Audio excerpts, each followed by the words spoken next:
Excellent. Thank you so much. Good evening, everyone. I am Kate Ford, and it is, according to my computer, 6:41 p.m. We concluded closed session, and I'm now calling to order this regular meeting of the Santa Barbara Unified School District Board. So now for information and directions about interpretation of this meeting. Good evening, everybody. We will have American Sign Language available. And if you will be using ASL interpretation, please use the Zoom app on your computer, tablet, or phone to join this meeting. If you joined this meeting through your web browser, you may not be able to see the ASL interpreter at all times. We also have interpretation into both English and Spanish. So in order to access the interpretation in English, you can go ahead and click on the globe icon at the bottom right of your screen. If you're on your computer, if you're on your iPad or a phone, you will see a 3-dot menu. You can click on that 3-dot menu, select language interpretation, click English, and press done. And remember, when it's your turn to speak, please remember to be loud and clear. Muy buenas noches. Tenemos interpretación de lenguaje de señas americano. Va a estar disponible para esta reunión. Si usted va a utilizar estos servicios de interpretación de lenguaje de señas, por favor utilice la aplicación de Zoom en su computadora, tableta o teléfono para ingresar a esta reunión. Si usted ingresó a esta reunión usando un navegador web, es posible que no pueda ver al intérprete de lenguaje de señas en todo momento. También tendremos interpretación al español y al inglés. Así que si usted está usando su computadora, va a haber un icono en forma de globo en la parte de abajo que dice interpretación. Haga clic ahí ahora, seleccione español y si está usando su iPad o su teléfono, va a haber un menú de 3 puntos o un menú que dice más. Ahí puede ver interpretación de idiomas, va a decir lenguaje, interpretación. Elija español y aceptar, o en inglés dice done. Y recuerde, cuando sea su turno de hablar, por favor, hable con voz fuerte y clara. Gracias.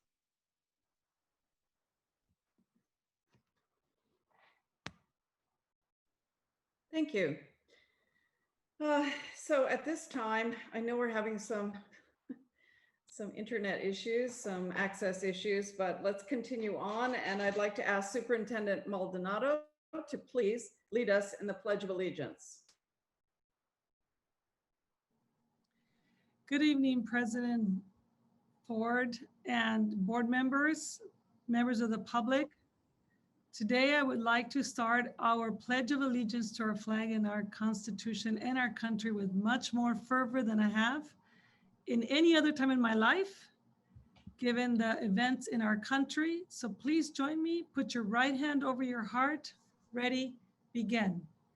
I pledge allegiance to the flag of the United States of America and to the republic for which it stands, one nation, under God, indivisible, with liberty and justice for all. Thank you. Ah, so true, Ms. Maldonado. So Superintendent Maldonado, please continue with your report. Thank you once again. And for my board report, I will be very brief today in the interest of our very full agenda. I just have a couple of items that I want to talk to you about, and I hope everybody can see my screen. Board members, if you had a chance to, and for our public, we had a Hope for Red Pledge campaign that was started with our Dos Pueblos high school students. And I want to just give a shout out to our students. Over 2,500 of our high school students participated in this campaign by making the pledge to practice safe COVID behaviors so that we can get our county back to the red tier and in-person learning as soon as possible. I'm very impressed that our students took it upon themselves to make this pledge, and a special acknowledgement goes to the students at Dos Pueblos High School who got this competition going and ended up winning in first place with 978 participants. We have posted a link to the news story that was done by KEYT on this for others, for people to see on our website at sbunified.org. We also have an upcoming very important holiday on Monday with Dr. Martin Luther King. And as we get ready to honor Dr. Martin Luther King, I wanted to share one of the most powerful quotes he has about education, which again speaks to the current state of our country, in that he says, the function of education is to teach one to think intensively and to think critically.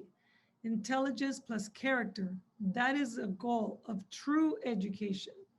And I wanted to just reflect intelligence plus character. We know that many educated, intelligent people, according to our education system, can claim to have certain benefits, but if you don't have character to go along with it, I think we fail to educate properly our students. In our presentations today, you're going to hear more about the ways that we are planning to respond to how our system, our education system, is preparing our students with both intelligence and character. I want to thank the board members for your excellent questions last week on the topic of our grading policy. And though we had good intentions, your direction as board members last week pushed us to greater understanding and to gather more feedback from many of the stakeholders on how we can best improve our education system, pace ourselves, and ensure more transparent processes are used to create more robust action plans that lead to better outcomes and don't keep us doing the same things and expecting different results. The focus of our work over the last week will be shared later on tonight. And in closing, with these insightful words of Dr. Martin Luther King, I want to just remind everyone that our true calling as educators is to ensure that every child experiences school and learning in a way that nurtures both their intelligence and their character, but most of all, gives them a sense of true belonging in our school system and a way for them to see themselves reflected in our school cultures, in our school curriculum, and in our school community. I am continuing to feel concerned and disheartened by some of the violence in our own community and want to call on all of us in our community, other public elected officials, to come together and really invest in the youth of Santa Barbara. So thank you, Board President, and I turn it back to you. Beautifully said. I echo those sentiments. And now I'd like to give my sister board members an opportunity to share their comments and correspondence, starting with Ms. Munoz. Oh, yes. I welcome everyone. I'm glad to see, 218 participants at this point, and the involvement and participation of our community, our parents, and our students and staff is all important to us. I do, as Superintendent Maldonado mentioned, I am concerned about our community at this time with the loss of the students' lives that we've had recently and the impact on not only them, but also all of the family, friend, and classmates that they have, all the teachers that have mentored them, and want to see about support for all of our students, and the impact of with COVID, that it's gone on a lot longer than we expected, and knowing that our school board, our school district is dedicated to make the best of this world for our students. So I just want to, emphasize that, and thank you, President Ford. Thank you, Ms. Munoz. It looks like Ms. Sims-Moten is still having trouble getting in. I don't see her yet, so I'll skip for now to Ms. Capps, please. Thank you. I also too wanted to just speak about this week. It seems like a month since we last met, even though it was just a week ago, because of what our country went through on top of all that we're all going through in this pandemic and the violence and the loss of life in our own community. And just to speak to what happened on Wednesday, there's more questions than answers, that's for sure. Our country actually, when you say it out loud, it's hard to believe, experienced an insurrection encouraged by our president, all in an attempt to subvert the outcome of an election. We think about how we teach our students about elections and about how their vote matters. And this was an attempt to threaten the very fundamentals of our democracy. So there's a ton of bad news, but the good news, it's hard to cling to, but it's important to try to find, is that our democracy survived. I stayed up late that night watching as they certified the results of the election, just to see it for my own eyes, but still not believing what was happening. And just knowing too that this has just been a week, not even a week. And we're just in the beginning stages of an aftermath that will continue for a long time. We're just beginning to see the lessons that will be learned. We're just beginning to see the steps on the accountability that I believe firmly needs to happen, and these consequences. And throughout this confusion and anxiety, our kids are absorbing it all. And so there's really just a few fundamentals that resonate me to give me some hope. And that one powerful word is education. These events, in many ways, the events of the last 4 years only affirm the reasons that many of us are here, the commitment that we all share to fostering tolerance in the face of bigotry. I mean, our support for ethnic studies, upholding truths in the onslaught of lies, providing this generation with what they need to maintain, which they fundamentally have already as humans, which is curiosity and compassion. And thank you to Superintendent Maldonado for that Martin Luther King quote. I'll add to that, and I'll add to that list, intelligence plus character. So I just speak tonight because we're all trying to sort of, I think, or I speak for myself, put one step forward and make some sense of this. It's extremely hard at this moment, but these tiny actions that we do every day, especially with our students and with our schools and teachers and staff, have the honor of doing every day, and parents, the way we model for our children right now in this moment couldn't be more important. And I feel lucky that I get to do this work now in this moment of history. And I just want to send out an encouragement to us all to keep doing what we know we can do, because these are tough times, but we just need to stick with what we know and focus on the education of our children. Thank you. Thank you, Ms. Capps. And I still don't see Ms. Sims-Moten, so I'd like to ask Ms. Alvarez, do you have any comments? First of all, welcome to the 226 partners that we have joining us tonight. Thank you for being here. And thank you to all the teachers, the community members, the parents that took the time to write to us and express their opinions, express their thoughts. Let's keep in mind that we're all in this together. We as a board, we need your help. We need your help to navigate this complex issues. This is a difficult situation for everyone. And getting your opinions, we really value that. And we are working together to improve what we do. And we always keep in mind our why. And the why, of course, is the students. And I think that's what we all have in common. We all want to do what's best for the students. So thank you very much for being here. And let's get started. Oh, thank you again. I do have a few comments, and we'll see if Ms. Sims-Moten can join us before we go to the COVID-19 report.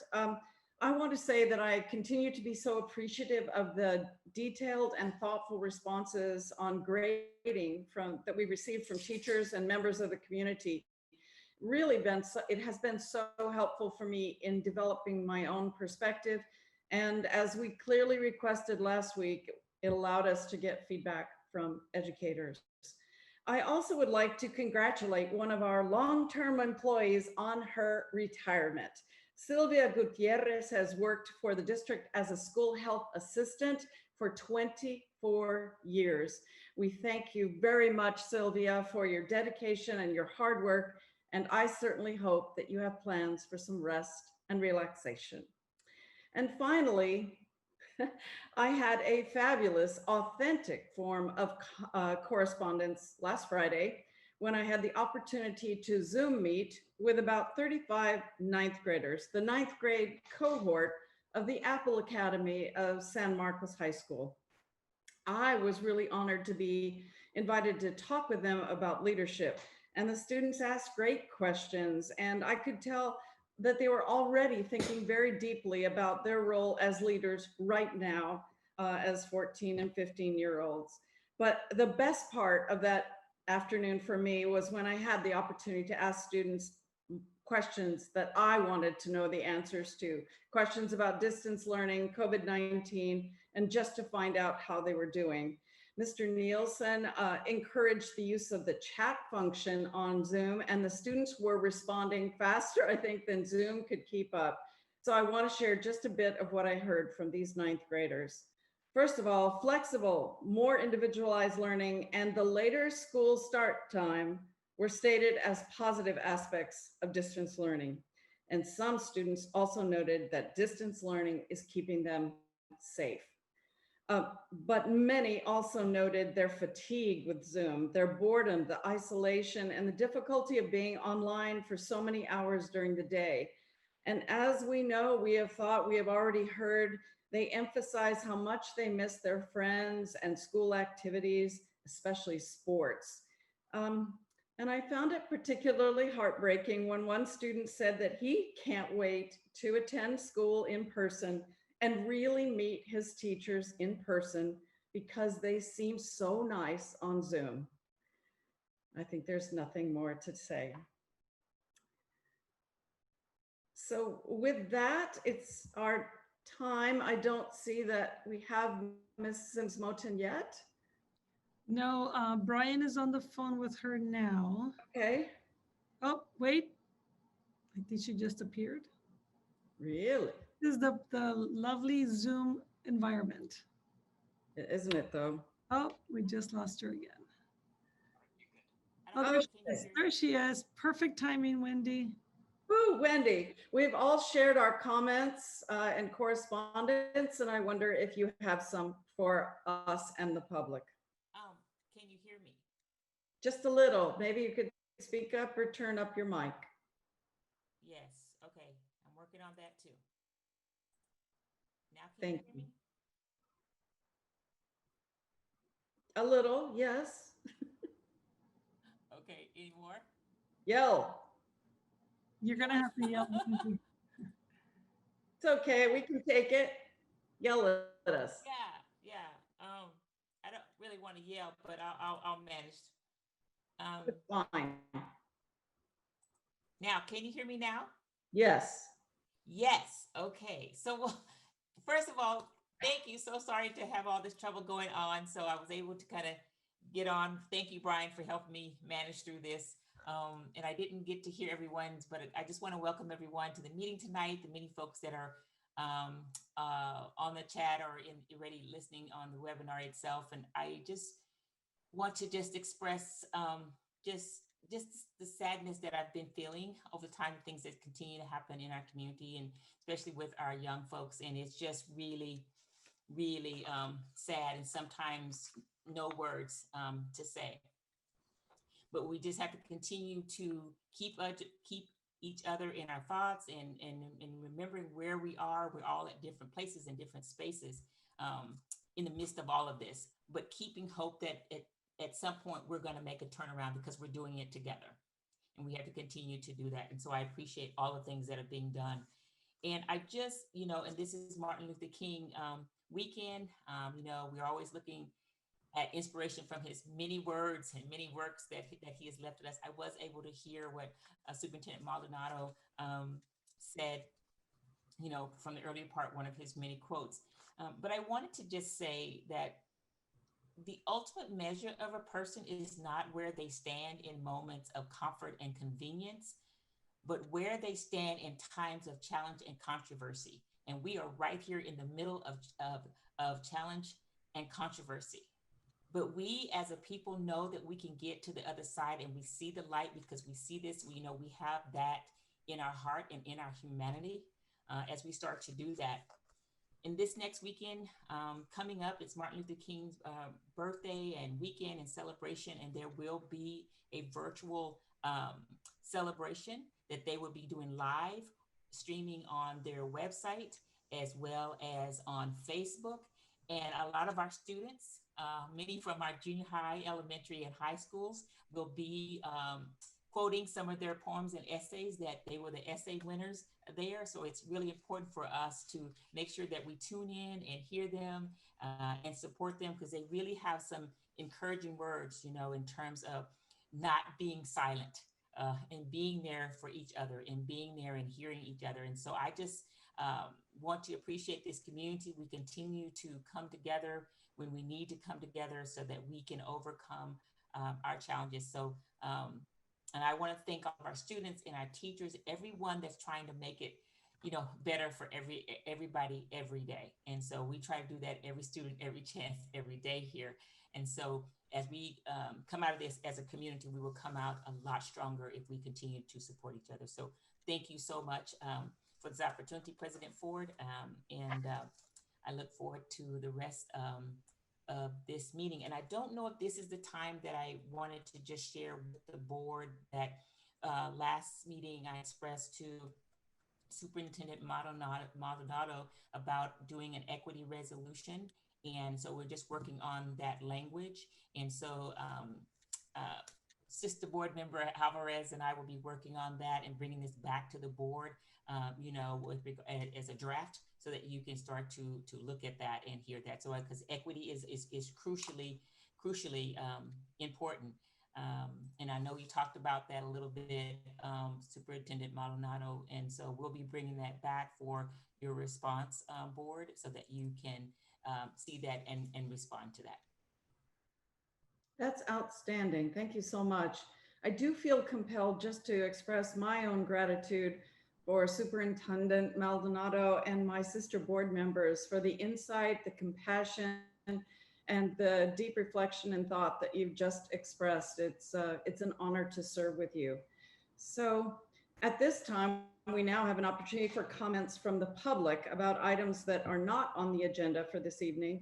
And I want to inform all of you that because of the numbers of public comments scheduled for tonight, they are each limited to 2 minutes and have been notified of that. So Ms. Trujillo, could you go forward with the public comments that are not on the agenda? Yes, thank you, President Ford. We have 4 comments on this item, and I will name them 4. Roseanne Crawford, Raquel Flores, Stan Roden, and Sheridan Rosenberg. I will start with Roseanne Crawford. Roseanne, can you hear us? Oh, there you are. Hi, Roseanne here. Can you hear me? Yes, go ahead. Thank you. Zoom is not effective. We know this already and have for some time. No surprise, families continue to leave the district and the pods and private schools. The students haven't failed. You have failed the students. In the fall, you had the opportunity to open under a waiver, just as the private schools did, with no incident. On to something positive. Out of this crisis, a powerful grassroots movement is underway. It's called the Santa Barbara Learning Center Movement.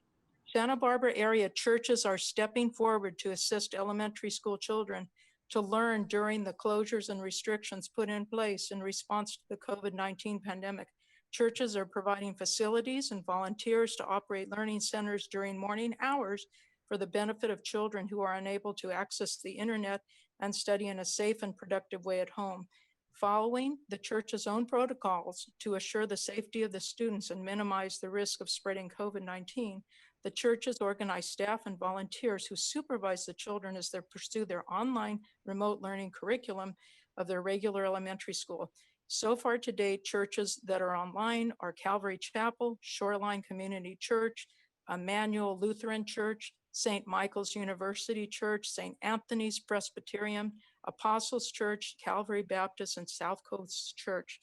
The churches can be contacted directly, or the facilitator of this non-denominational movement is Bob Niehaus, Niehaus, and Bob can be contacted as cell at any time at 805-452-3589. That's 805-452-3589 if anybody needs a safe space for their child to learn, or if they can volunteer, or if they know of a church that would like to open their space to these children that need the help. Thank you so much for the opportunity.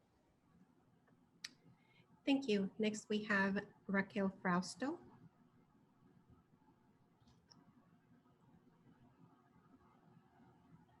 Raquel, can you hear us?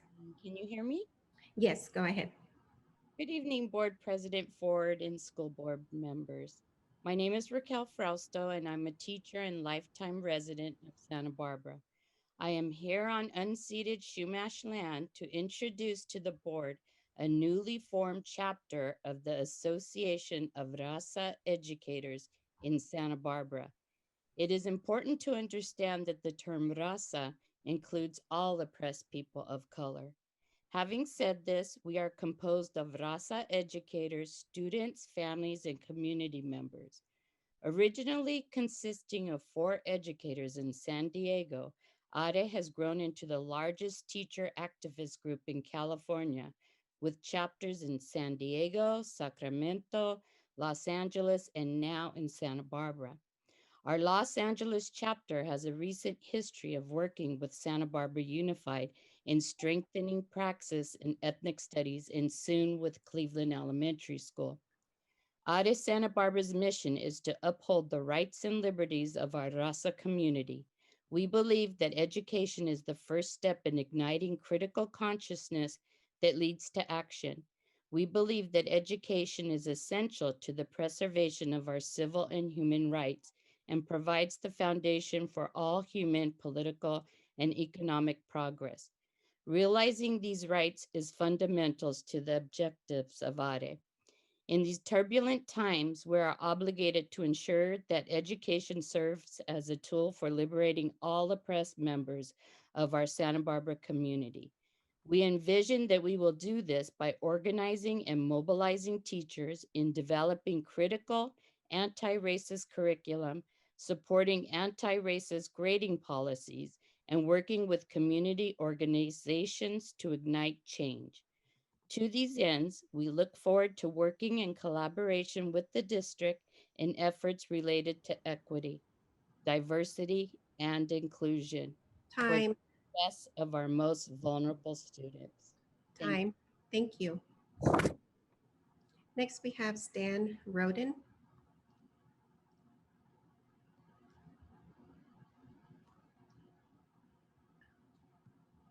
Stan, can you hear us? Yeah, can you hear me? Yes, go ahead. All right, thank you. Anyway, thanks to all of you for all that you do, and your opening comments were very meaningful and critical at this juncture. Anyway, I live in the district. I'm proud to say that my 2 sons graduated from Santa Barbara High, and my grandson will start this fall, and my granddaughter the year after that. But tonight I want to talk about the climate crisis and the policy called carbon fee and dividend.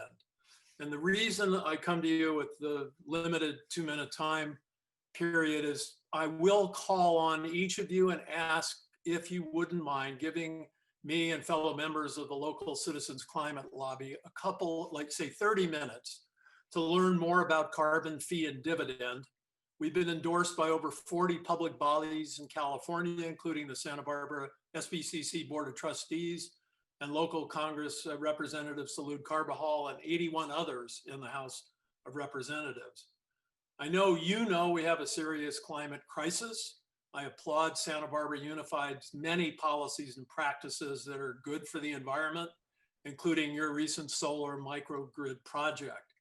But the bottom line is this: carbon fee and dividend is effective. Within approximately 12 years, it will reduce carbon emissions by about 40% and thus help us get to carbon neutrality by 2050. It's good for people. It will clean up unhealthy air and save more than 114,000 lives a year. And last, it's good for people because it will put billions of dollars collected by the tax back into our communities to offset the rising prices for low and middle income Americans. So it's good for the economy. It'll add 2.1 million jobs, and it's been endorsed by over 3,500 economists, including Secretary Janet Yellen, soon to be installed Treasury Secretary Janet Yellen. I know my time's up. So thank you for listening, and I hope when I reach out to you, you'll take my email or call or however we set that up. And thank you again for your time. Thank you. Our last speaker on this item is Sheridan Rosenberg. Thank you. My name is Sheridan Rosenberg. The last time I spoke at the board meeting, I didn't have time to finish what I was saying about janitorial supervisor Joe Arroyo after he was arrested and charged with continuous sexual abuse of a child beginning when she was 7 years old until she was 14, possession or control of child pornography, and another charge of looking through peepholes, using mechanical devices. The district did not notify parents until 10 days after he was arrested. And then the district represented that they had determined that he did nothing on school grounds. It was a domestic issue. It's one to say there was no indication of this and quite another to say that there was nothing there. It would seem that this man had keys to all the bathrooms and locker rooms in the high school. I mean, how do we know that he wasn't photographing or filming students? The only way that we could ever bring victims forward or notify parents and the community that maybe their children were exposed to this person is to notify them immediately.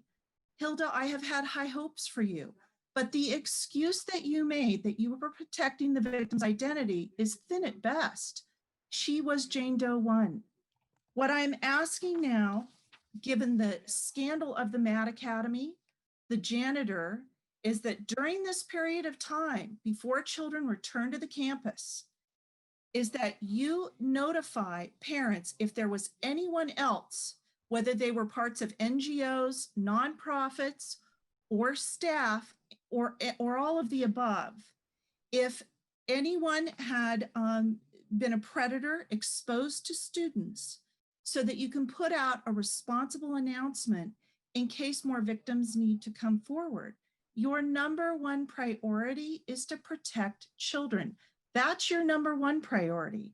And I really believe that between this time now and the time that children return to in-person, that you have a plan in place and you share it with the community and especially with the parents. Thank you. Thank you. President Ford, that concludes public comment on this item.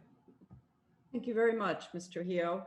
We are going to transition to the COVID-19 report. So those of you that are presenting, get ready. But right before that, I just want to report on the closed session items that were considered, discussed, and voted on. In particular, we, first of all, voted on 3 appeals for denied interdistrict transfers. And the matter of G2 T18, Ms. Munoz made the motion to approve the appeal. It was seconded by Ms. Sims-Moten and the board approved it unanimously. In the matter of G3 T19, Ms. Munoz made the motion to approve the appeal. Ms. Kapp seconded and the motion was approved unanimously.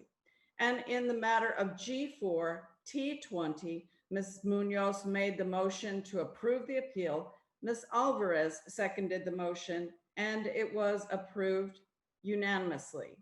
For item G1, which is the readmission of an expelled student, we discussed this at length also, and the board will vote on that in open session under action items later.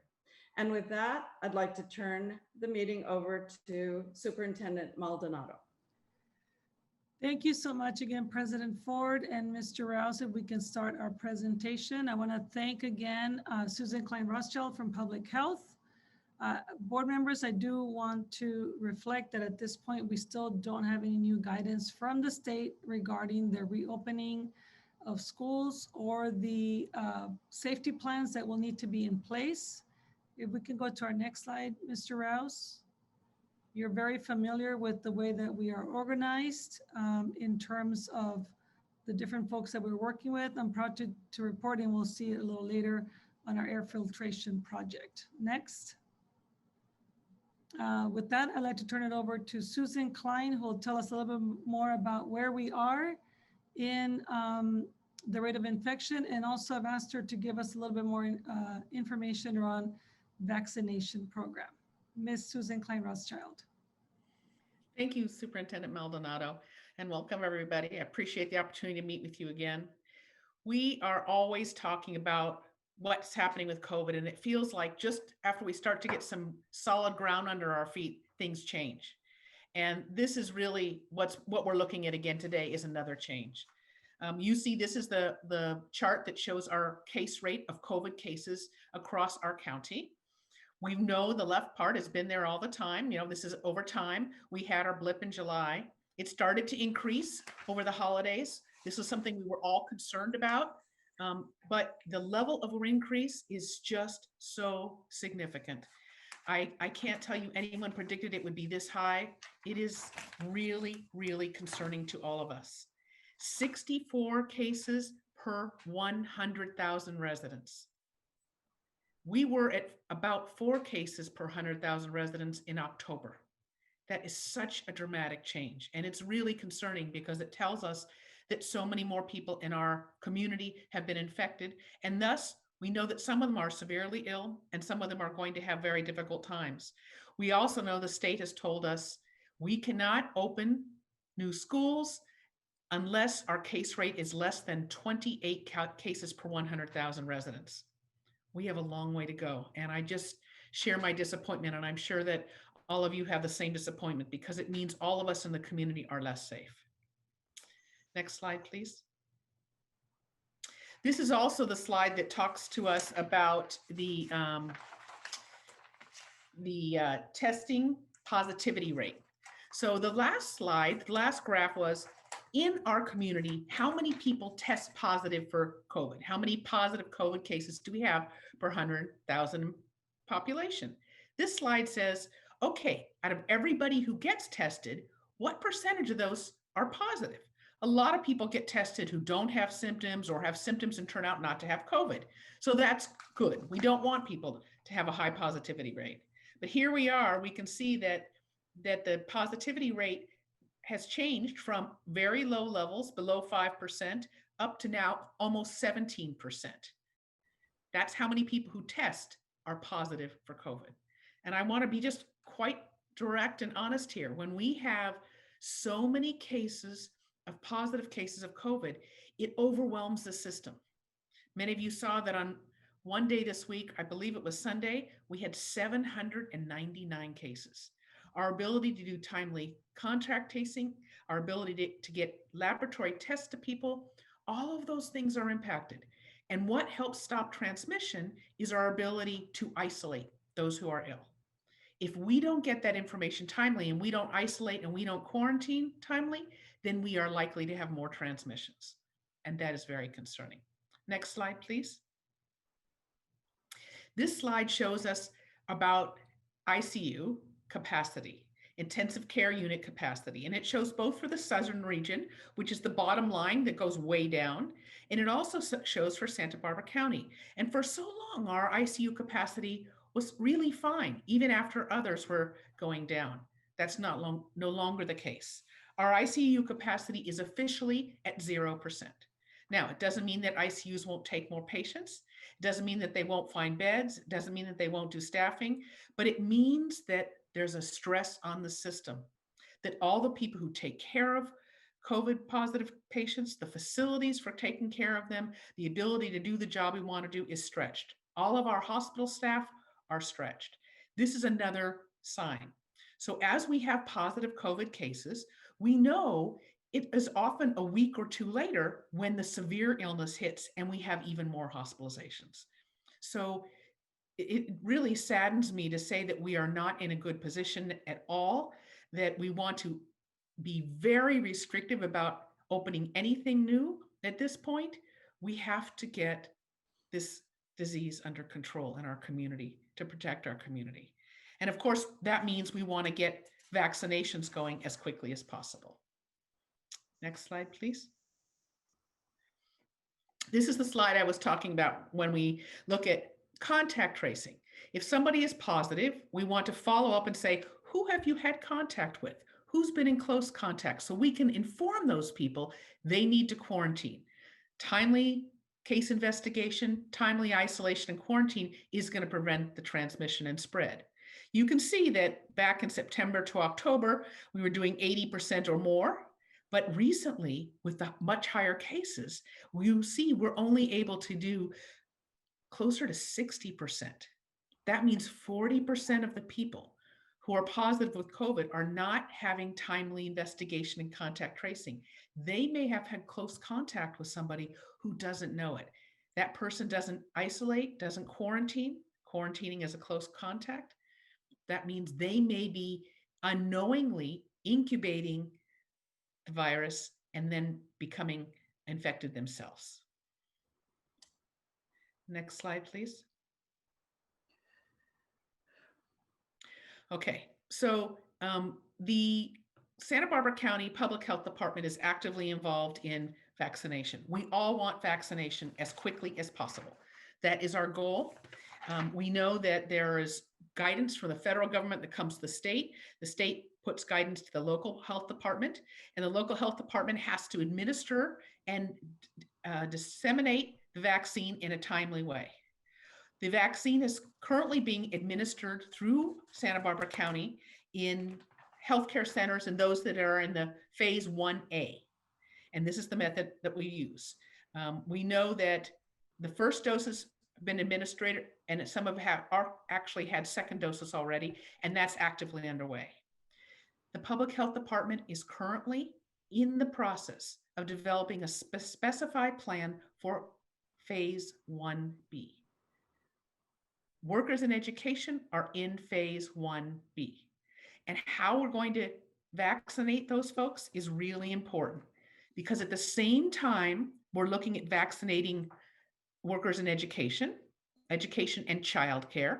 The same category includes people over the age of 75. It includes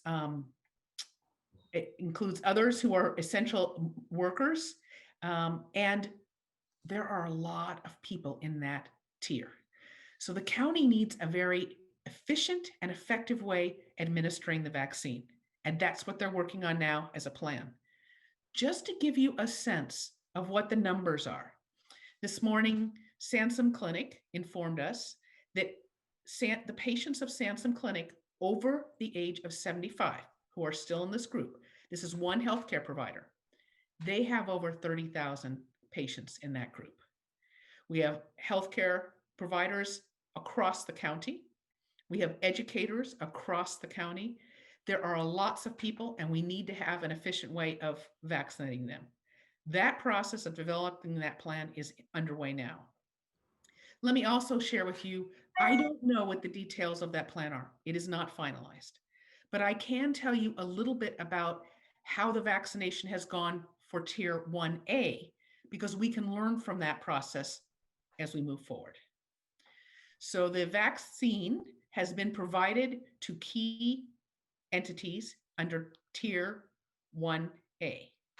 And those employers were able to schedule and register individuals from their organizations to get scheduled vaccinations. So it wasn't a free-for-all.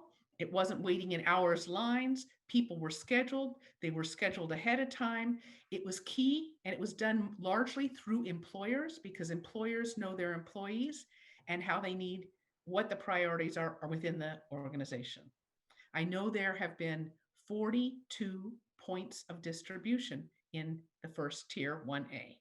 That means all of those are different locations where vaccines have been administered. Points of distribution, we call those pods. And so those are how the vaccine has been distributed thus far. Now the county is working on very diligently on a plan to move it farther. I'd like to give you just a hint of some of the complexity and the logistics that are involved. We have vaccine that needs to be kept at a certain temperature. We have people of certain tiers that need to be vaccinated and need to have a second dose within a certain period of time. When you open a vial, you need to use all of the doses within the vial, otherwise you waste them and have to throw them out. You need people who are trained to do different tasks as part of the distribution of the vaccine administration, including nurses, including screeners, including medical doctors. There are many roles and tasks. You need people to observe after someone has gotten the vaccine, to watch for reactions and know how to medically respond in the event of those reactions. I don't think I could begin to capture, honestly, the complexity that's involved and the need to have a clear plan so we all know how we're moving forward. And that's what the Public Health Department is working now to do.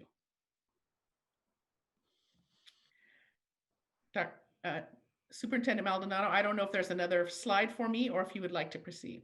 No, this one you and I kind of share. Susan Klein, Rothschild, thank you so much. And as I stated at the beginning, board members, these are the 4 pillars of the governor's plan, but we have no new updates since last week on any of these items. So we'll continue to wait. We are advocating that the current plans that we have should be used as the plans for reopening schools. But again, given the rate of infection and the fact that the metrics need to be below 28 cases per 100,000 residents, we are not nearly close enough to get to that conversation yet.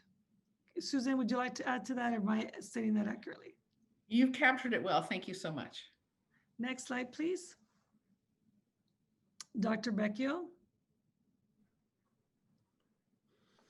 Okay, thank you. And I wanted to bring this slide to you tonight to remind the board that in October, we engaged in our baseline surveillance testing where we tested all of our employees. And we now, I think Wednesday, we can anticipate that testing kits will arrive to our employees' houses, and they will administer that test. It's a swab, and as soon as they do that, they will need to take it to one of the FedEx drop spots or to a school site, and we will get that to FedEx for them. And we're going to test about 900 employees this round. Those are the ones that are actually working in the schools with the kids. And that is an update on testing, and I'll turn it over to Dr. Wagener. Good evening, board, and Ms. Maldonado. I'm going to speak to you about our small cohorts. We did reopen our small cohorts in athletics yesterday. As of January 9th, 2021, we had 93 academic small cohorts and 14 elective small cohorts. These are part of our new year reset with principals restarting some of the cohorts from the fall, but also opening new cohorts as part of an effort to serve our priority students. Currently, we have over 1,100 students being served. Almost 1,000 other students are participating in athletics. And overall, this represents 17% of our students participating in either a small cohort or athletics. In total, they're supported by 348 staff directly and hundreds of others indirectly. We now have one known transmission case of COVID-19 on campus, and that came to our attention today, and I'll speak more to that momentarily. If you go to the next slide, please. So looking at our cases, as of noon today, we had 54 reported cases of COVID-19 on our campuses and in our workspaces. Then later this afternoon, we added one additional case. So actually we're at 55 right now, 55 cases overall with 40 staff having had COVID and 15 students. Of those, 24 staff cases have been reported since the beginning of winter break, so since December 19th, with no positive cases of students on campus, but a reminder that students just returned to campus yesterday.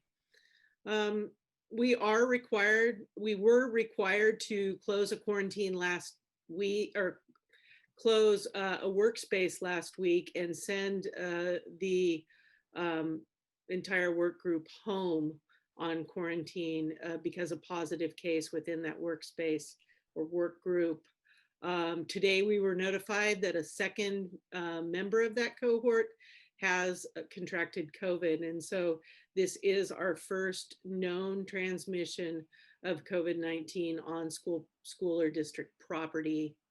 And at this point, I will turn the presentation over to Mr. Vizzolini.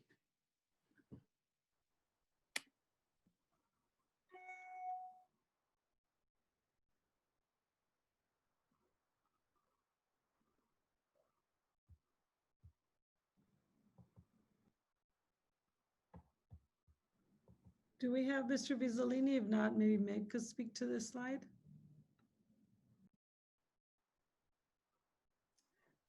I believe Steve was going to be here to speak to this slide, but I can speak about this. So we are testing our rooms and we are using UCSB, and some family who are family members of our district have volunteered to test some of our rooms and have trained our HVAC maintenance guys to also finish completing the testing of the rooms.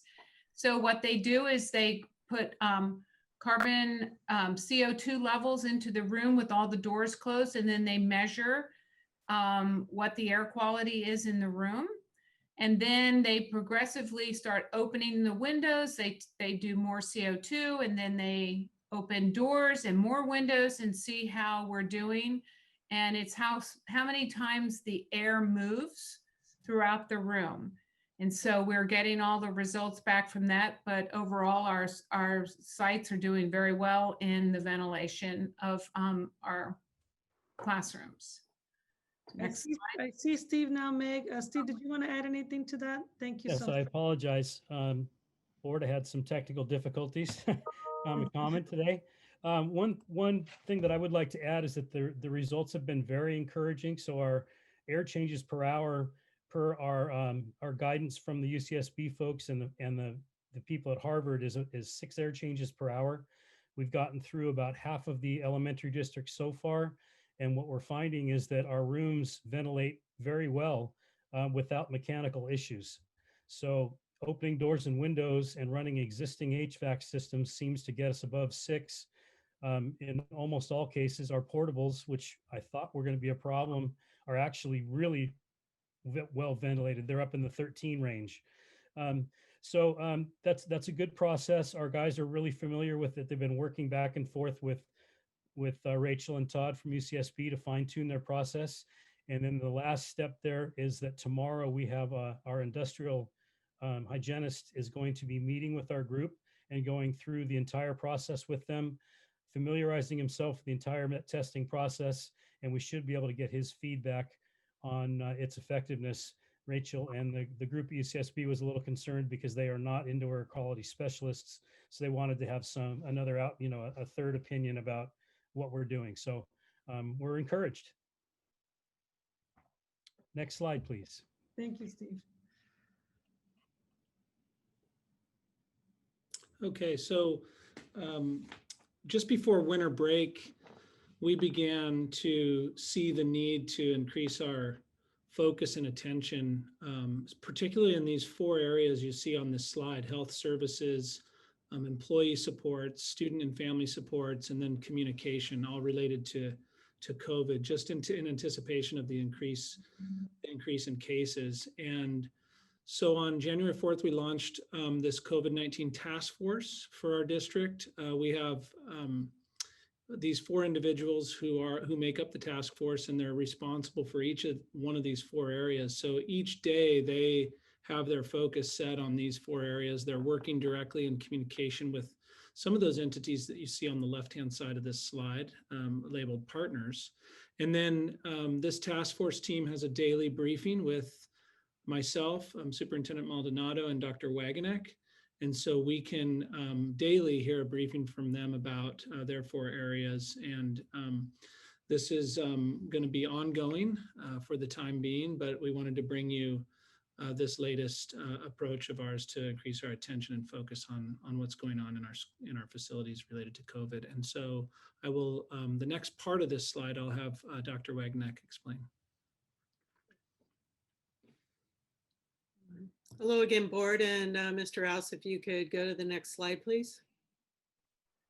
So this graphic shows our revised protocol for responding to positive cases and exposures, also known as close contacts, with the need to create the task force.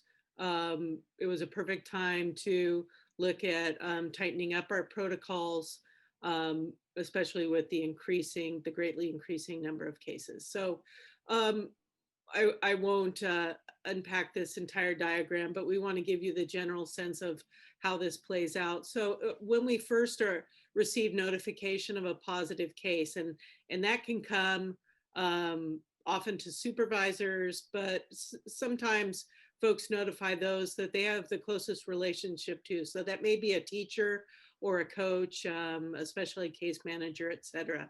That individual then informs the principal or site leader about the case. And we are trying at this point to really minimize, for confidentiality's sake, the number of people who are aware of the positive case or the contacts, so that we do not violate HIPAA or FERPA. The principal or site leader then does two things. First, they inform their assigned district nurse. They also reach out to the staff member or the family of the student who is positive or exposed, to support them and check in and see how we can be of assistance. The nurse, upon being notified of a case, conducts an interview with the positive patient or the person who's been a close contact. They also work with the site principal or site leader to make sure that proper communications and notifications are carried out. The nurse, this is where a big change came about, and that is that Jennifer Balacious, our coordinator of school climate and safety, is informed if it's a student case. And then she works to provide services to the family. If it's a human resources case, a staff case, then Roxana Stern and other members of Dr. Becchio's team are notified. So we're really separating this staff cases from student cases. Then Roxana Stern becomes the case manager for the staff case, and Jen handles the students. They share information with Laura Worcester-Dorfman, who's our communications liaison on this team. There's a couple other things I want to point out here. There was a new bill, AB 685, which mandates that staff be notified within 1 business day if there's been a potential exposure, which basically means anyone who's been on campus when other staff member or student has tested positive. And so we have communication there. And then also, we only now inform Santa Barbara Public Health Department of cases if 3 or more unrelated cases occur at the same time at the same site. And this goes back to what Susan Klein-Rothschild was talking about in terms of tracking and tracing. Public health does not have the bandwidth. And so we are handling really all of our own tracking and tracing and case management within the district. One final point here is that we are not keeping track of cases that occur outside of our school sites or workplaces. So students or staff members who are studying remotely or working remotely, if they are positive or they're a close contact, we do not keep track of those because they do not directly impact our campuses. And with that, I will turn it over to Ms. Maldonado to finish us up. Board members, this wraps up our presentation on COVID. And as you can see, we still have this last step that we need to take. Again, once we learn more about our ability to reopen schools, that is when we'll take the steps to plan to survey our families once again to ensure that we have their selections for either hybrid or distance learning.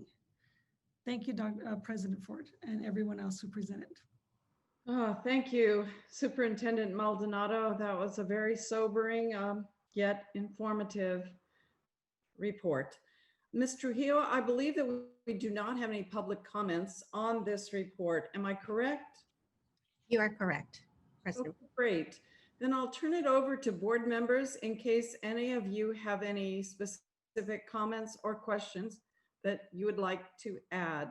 And perhaps we can go in order of the way that you're sitting when we do return to the board meeting. Oh, please, oh, please. So Ms. Munoz, any questions or comments?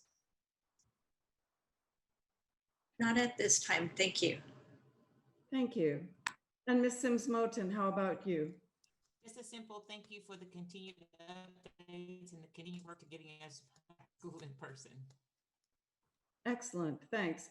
How about Ms. Capps? Thank you. I just have questions about vaccines and vaccinating our teachers and staff, as I've been emailing the superintendent and her team. So just again, that's the next thing on the horizon. It's also the thing that gives us hope. And so if we can kind of unpack and talk about plans, I know it's still in development, but I did listen to the Board of Supervisors hearing today with Dr. De Reynoso, who talked about the fact that it's imminent. And I know Susan Klein-Rothschild, you did speak to that with that slide, but if we could just spend a little more time specifically talking about the process by which plans can be made here, again, just with the hope that we can be as aggressive and proactive as possible to make sure that our teachers and staff get vaccinated the moment that those doses are available to them. I understand fully, and I'm fully supportive of getting those doses out and getting the school staff vaccinated as quickly as possible. We know that everyone can't be vaccinated at the same time. So one of the things I have suggested is that school districts can do now is begin to think if there is a prioritization of order of who gets vaccinated first and second and third, each district can begin to think about that. So for instance, if you have staff who are directly working with students now, maybe in small cohorts, you may prioritize them, or you may prioritize new nurses. So as a school district, one of the things you can consider is how might you prioritize your staff. I know that we all would like to have a very clear plan. When will it be? Who will get it? Where will I go? How will I register? Unfortunately, I don't have those details. I wish I did. I can promise you that as soon as the plan is done, I will share it, and I will do everything I can to advocate for school staff to be vaccinated as quickly as possible. We are all eager to get this out, especially with our numbers. Honestly, we really need this vaccination to stay safe and healthy. Yeah, absolutely. So thank you. So, I mean, so conceivably we could come up with a plan, and I say that with respect, because it wouldn't be me that would do that as a board member, but that prioritization is a good one. I understood today from Dr. De Reynoso that the way that it will work will be as soon as, appointments will be accepted by educators, that a letter will go to the superintendents sort of indicating that. And so I just want to, again, you can do this in another format, not necessarily in the public board meeting, but I really just am encouraging those conversations to start happening. So again, we don't waste any days to get folks vaccinated, because again, as we know, once they're even vaccinated, it's a good 3 weeks for the second dose. And so we're looking at a lot more positive tests, unfortunately, given our numbers. So again, I just think if we can think as proactively as possible with what that would look like, can we put together our prioritization list? Can we have a task force, a person on point within the district that is the vaccination person, et cetera, so that we are ready to go and we can be the first district to get out there and get our folks vaccinated. So Board Member Capps, this is part of the sharing of this COVID task force. If you notice, our head nurse, Liz Christian, is on that task force, and Great. the daily meetings, we will discuss and put together a prioritization list. But to Susan's point, I hope to learn as soon as possible the scheduling system that is being used. I know that I've also offered our school sites as vaccination sites, but that's not how it works. I've asked if we can have our nurses give the vaccines, and that's not how it works. So there's a lot of things that are new, that are different, that we will be learning more about as soon as they're ready. But we've made those offers, and Susan and I work very closely together. I want you to know that I meet with the superintendents at least weekly. And if anything comes up in the interim between those weekly meetings that is time sensitive, I send it immediately. So the superintendent knows she will hear from me. I will give everything I know in terms of information, and I will continue to do that. And I will continue to advocate on behalf of the schools. Yeah, I very much appreciate the flow of information. Again, just hoping that we can get some plans in place, even without the plan. But thank you. I made my point, and I just can't wait. Thank you, Ms. Capps. And Ms. Alvarez. Yes, first of all, thank you. Thank you, Ms. Maldonado. Thank you, Ms. Klein-Rothschild. We appreciate your help and the information you give us. And I also want to share with the audience and my fellow board members that I also get a lot of this information as well. So I get a triple dose, no pun intended, but about the vaccines. And as soon as we find something that we all need to know, we will share. We're very lucky to have Susan working on our behalf, because I know we will get that information immediately.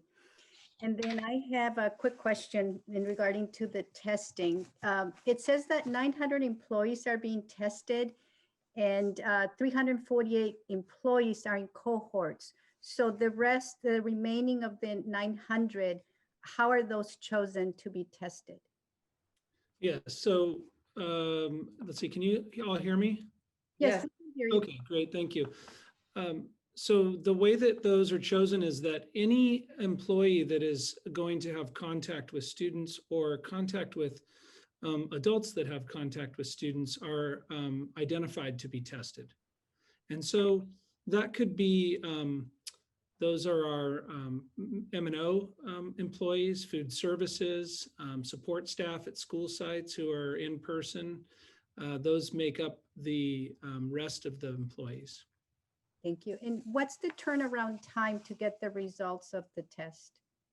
I believe it's a 3-day, but again, this is going through FedEx. And so what I'm not certain about is the time it takes from the drop site at FedEx to the lab. I am told though, for the time it gets to the lab, it's I believe it's a 2-day turnaround actually. I might've said 3, but I think it's 2 days from the time it gets to the lab. Okay. Thank you.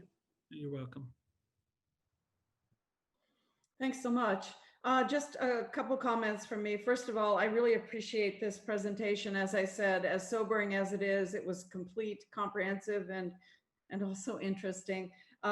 Ms. Klein-Rothschild, I appreciate also your detailed description of what's involved in vaccinations. Is very, very, very complicated. And I think that's why we all have to be pushing and pushing and pushing, because there's so much to get ready and there's so many requirements around who can give it and who cannot, and what has to be done in the meantime, and how to marshal all the forces to make that happen. But I was excited to hear that Disneyland is going to be a mega site. So if Disneyland can be a mega site and get it together, I know we can get some mega sites together, or at least sort of mega sites for Santa Barbara. So I was also very, just the numbers are so sobering alone, not only the ones for our local area that you shared, Ms. Klein-Rothschild, but also the number that stuck with me that Governor Newsom said a week or 10 days ago was that in that group of 1B, there are 8 million people in the state. who will need to be vaccinated for 1B, just 1B, that tier, that part of that tier. So it's a daunting effort, and we just have to push very hard for it. So thank you, Superintendent Maldonado, for this report, and we will go forth and look forward to the next report and any other memos that you can send us in the meantime that keep us as up to date as possible. And with that, we return to the regular agenda, and we are on item D for board members and the public, and that is the acceptance of donations. And I must state that we are so deeply grateful for the generous donations that we always receive from individuals and organizations. So board members, may I have a motion to accept the donations for January 12th, 2021? I move to accept with gratitude the donations for January 12th, 2021. Thank you. And the second? Ms. Alvarez? Yes, second. Beautiful. All in favor of accepting the donations, please raise your hand or signify by saying aye. Aye. Aye. Wonderful. The motion passes unanimously. We now move on to the consent agenda to improve the items that for us are routine, not likely to require any discussion. But before I call for a motion, board members or Superintendent Maldonado, are there any items on the agenda, the consent agenda, that require more information or discussion? We do have a change that we are making to the consent agenda item number 7. I'll ask Dr. Vecchio to explain that change. Thank you.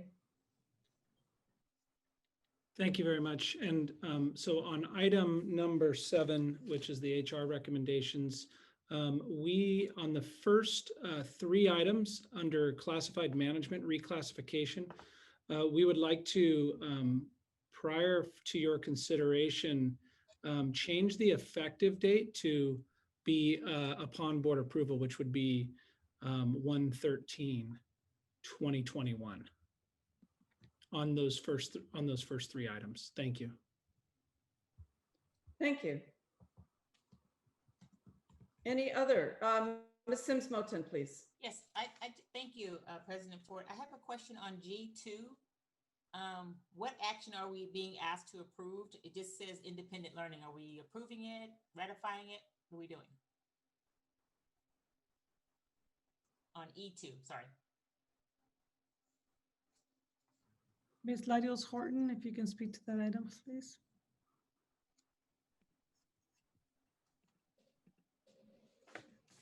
Requesting approval.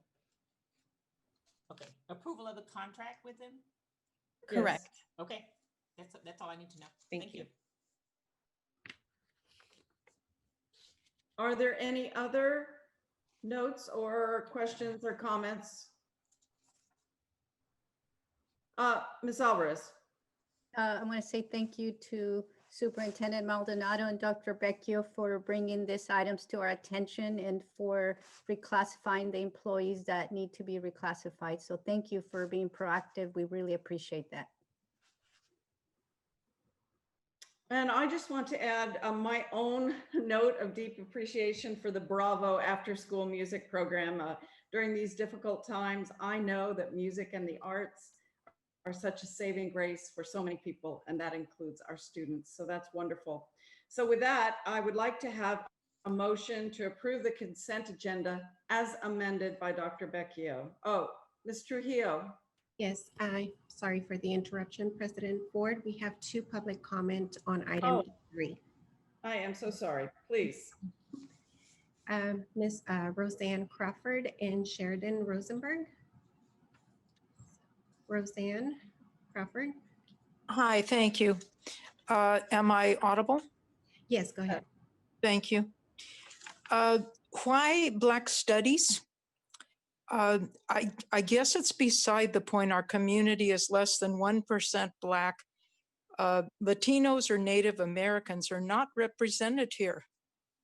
Governor Newsom in October vetoed the ethnic studies requirement throughout the state, claiming it was non-inclusive. So this looks a little funny on the sidelines, frankly. Who are the people behind this class? Have they been vetted? $18,000 seems a lot, particularly at this political moment. You might find this class available at a much lower cost or possibly at no charge. Was this put out to bid? How does it include materials, books? Who reviewed the content? With all the issues with the D's and the F's, what would benefit our students most would be adding remedial English as a year-long class, A and B. Clearly, students are having problems with interpretation and reading skills. Such a reinforcement class could be offered as in math as well. A lab format, is a great structure that will allow flexibility depending on the level of the support the student needs. Years ago, there was a program called Mastery Math offered at Monroe School. The students could move up to their next level once they had mastered a level. This built skills and confidence. Kids below grade level exceeded grade levels. It was excellent and had excellent results. Please consider this. I thank you for the opportunity to talk to you about that. Thank you. Next, we have Sheridan Rosenberg. Hi, thank you. So really, most of this is sort of framed as questions and comments. But for this upcoming curriculum for Black Studies, which I assume is also sort of integrated with the Ethnic Studies program, I think it's really important to bring the community in for transparency to the development of curriculum, for input. Have those meetings public. Have those of us, I wanted to be on the curriculum committee for ethnic studies starting in 2018. And I really had a door slammed in my face. I think that this is another opportunity to have those of us who really want to participate in the development of curriculum and also help to vet it, especially with those upcoming programs on the agenda with the Black Studies, which will be part of, I assume, the ethnic studies, that there are those of us that really want to be a part of that. And I think that those meetings should be public. We should all be able to zoom in, see what's going on, and be a part of the process. You talk about equity, you talk about inclusivity, and yet these committees are done with a handful of people who are friends. Those of us who want to participate, we don't even know where the meetings are being held. It's time for transparency. It's really time to live up to what you say your standards are, which is equity and transparency. We're part of a very engaged community, and it's important to allow those who want to be engaged to have a seat at the table. Thank you. Thank you. And that concludes public comment on this agenda item. Thank you, Ms. Trujillo. So at this point, may I have a motion to approve the consent agenda as amended by Dr. Becchio? So moved. So moved by Ms. Sims Moton, and a second. Oops. It's hard to see. Oh, I second. Thank you, Ms. Munoz. And board members, all in favor of the consent agenda, please. Aye. Aye. Signify with aye or your hands. Oh, the motion passes unanimously. Thank you. That takes us on to the public hearing. So before I call for a public hearing about the petition for Thoreau Charter School, I want to inform the public that there also will be a public hearing on the solar project resolution when we get to agenda item number 5. So now I officially open this hearing for Thoreau Charter School. Are there any members of the public, Ms. Trujillo, that wish to speak to this item? Yes, President Ford, we have 7 speakers for this item. I will name them all and then we'll begin. Dr. Hyman Johnson, Charity Dubberly, Katie Garibay, Kyle Bird Fisher, Alyssa Kastner, and Gloria Leggett. I will start with, one moment.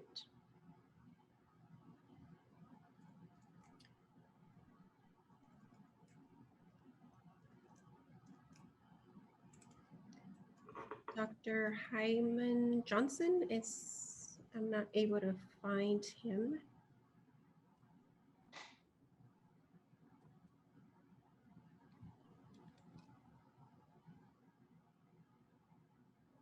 Dr. Hyman Johnson, can you hear us? Yes, I can hear you. Okay, go ahead. Yes, I'm an emeritus professor who taught in teacher education programs at both UC Santa Barbara and Antioch University. I've served on the Board of Trustees for the Goleta Union School District and Crane Country Day School in Montecito, and was president of 2 national nonprofit organizations that focused on experiential education and character development. I have carefully reviewed the proposal for Thoreau Community School and readily resonate with their pedagogy and the modes of learning they will provide. It has always been true for me, yet now it should be patently obvious to everyone that if we are to have a society that engenders peace and positive regard for all beings and for our delicate natural environment, then this school's core values, principles of justice, equity, diversity, and inclusion, and their 6 C's, which will be woven throughout students' learning experiences, provide just the right mix of basic human values to be consciously and cooperatively experienced by all. An education that does not also seek to inspire compassion, cooperation, and service, that does not put students in direct touch with the combined potential of both head and heart. In short, an education without character and practical learning to pursue a life worth living is not only useless, but as we have just seen in real time, it can be positively dangerous. Finally, I wish to add that in highly impactful initiatives such as this, tried and true servant leadership is crucial. Dr. Caston, a cherished colleague of 30+ years, and her team are broadly experienced, highly dedicated, and common sense practical. Based on how it is envisioned and wisely designed, Thoreau Community School will surely provide authentic, student-centered learning experiences that hold incredible positive potential for all concerned, students, families, and our entire community. Time. Thank you. I offer my unconditional support. Next, we have Charity Dubberly. Hi, thank you. My name is Charity, and I have a preschooler and a first grader who attends Washington Elementary. I'm here to voice my support for the Thoreau Community School. It is one of my core beliefs that children should spend as much time as possible outdoors in nature. This applies to all children, regardless of race, ethnicity, and socioeconomic status, and not only to those whose parents have the means or opportunity to do so. Among many other benefits, kids who spend time outside in nature are physically and mentally healthier, have higher self-esteem, are good problem solvers, feel more capable and confident, are more creative, and have good self-discipline. The number of outdoor forest preschools serving Santa Barbara and Goleta youth has increased steadily over the last few years, and even more so during this pandemic, where research has shown that the safest way for children to interact with their peers is outside. The Thoreau School will fill a need that is clear in our community, a K-6 outdoor nature-based education to build upon the foundation laid in an outdoor preschool environment. When children have the opportunity to spend time in nature, doing things like learning about an animal through the tracks it leaves in the mud, or writing a collaborative poem about the time spent together on the beach and the treasures found, they truly come alive. They develop an agility, compassion, and curiosity that are invaluable assets for navigating society and the world around us. The individuals who comprise the board and educators behind the Thoreau School have an incredible resume and commitment to racial, ethnic, and socioeconomic diversity that will make it possible for all children in Santa Barbara to have access to high-quality education in an outdoor nature-based environment.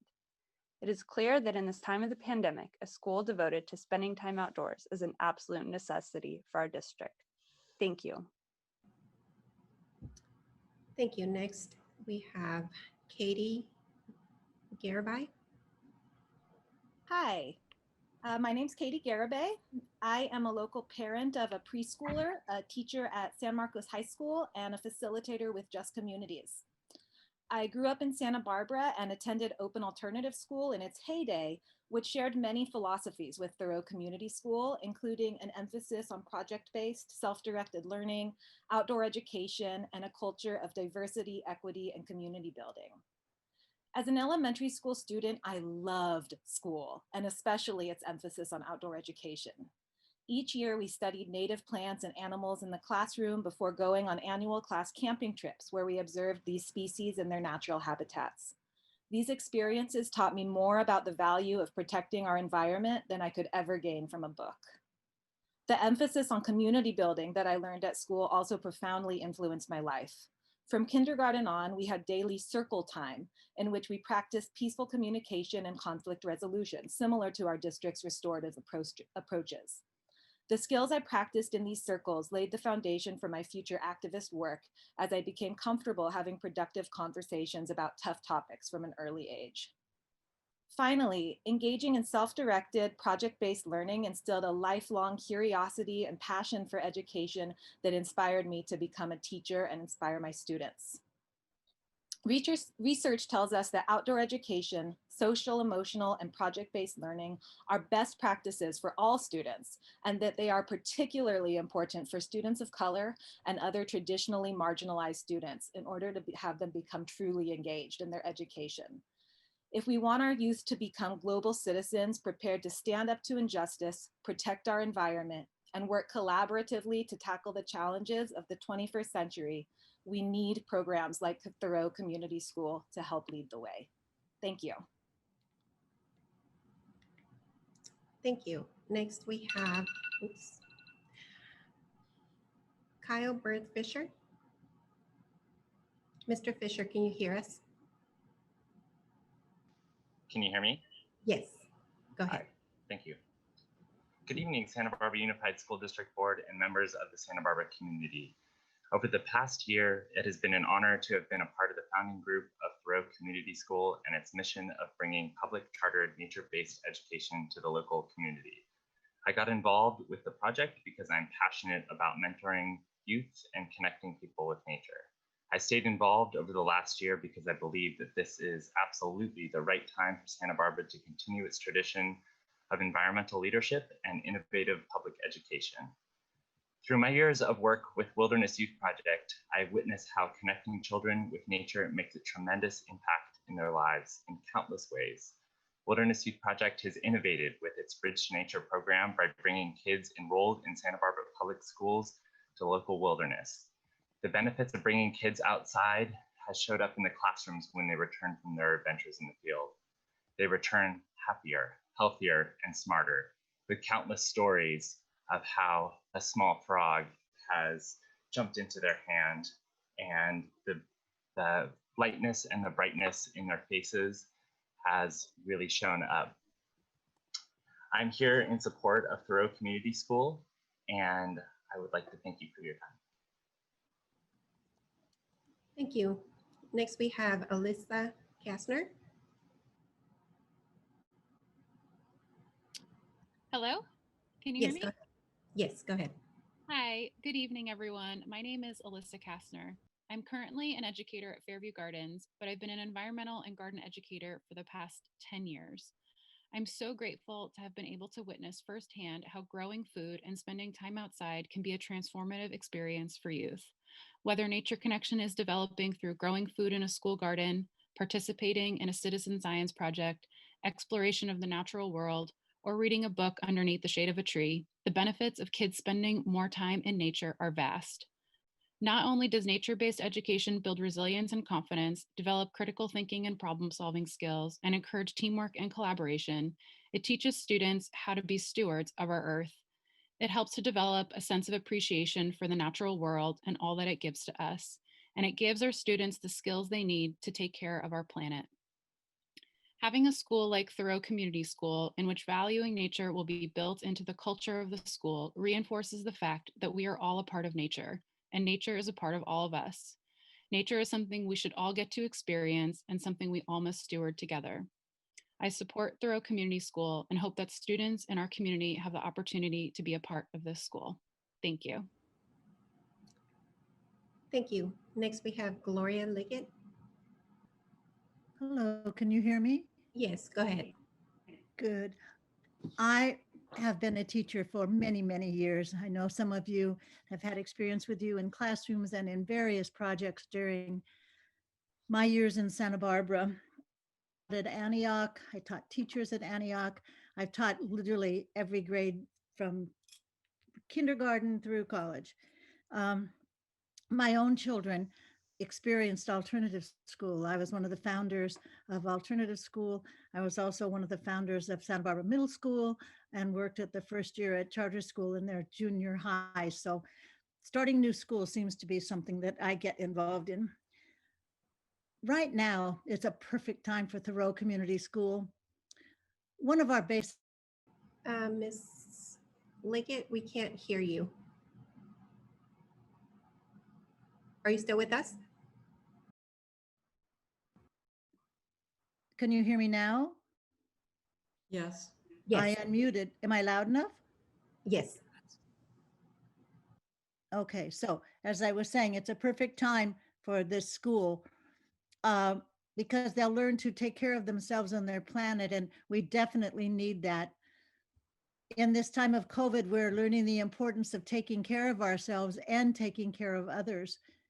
And our planet is certainly in need of care during this time of global warming and all the global disasters that now face us. If this new generation has an educational experience where they will learn to take care of themselves and each other and their planet, where they're encouraged to explore questions, share ideas, and investigate real-world issues, they will be the citizens we need in these challenging times that we face on so many fronts. Now is a time when children need to experience being in nature and learning to appreciate the natural world around them. They need to learn to plant and raise a garden. They need to feel productive and being to care for themselves.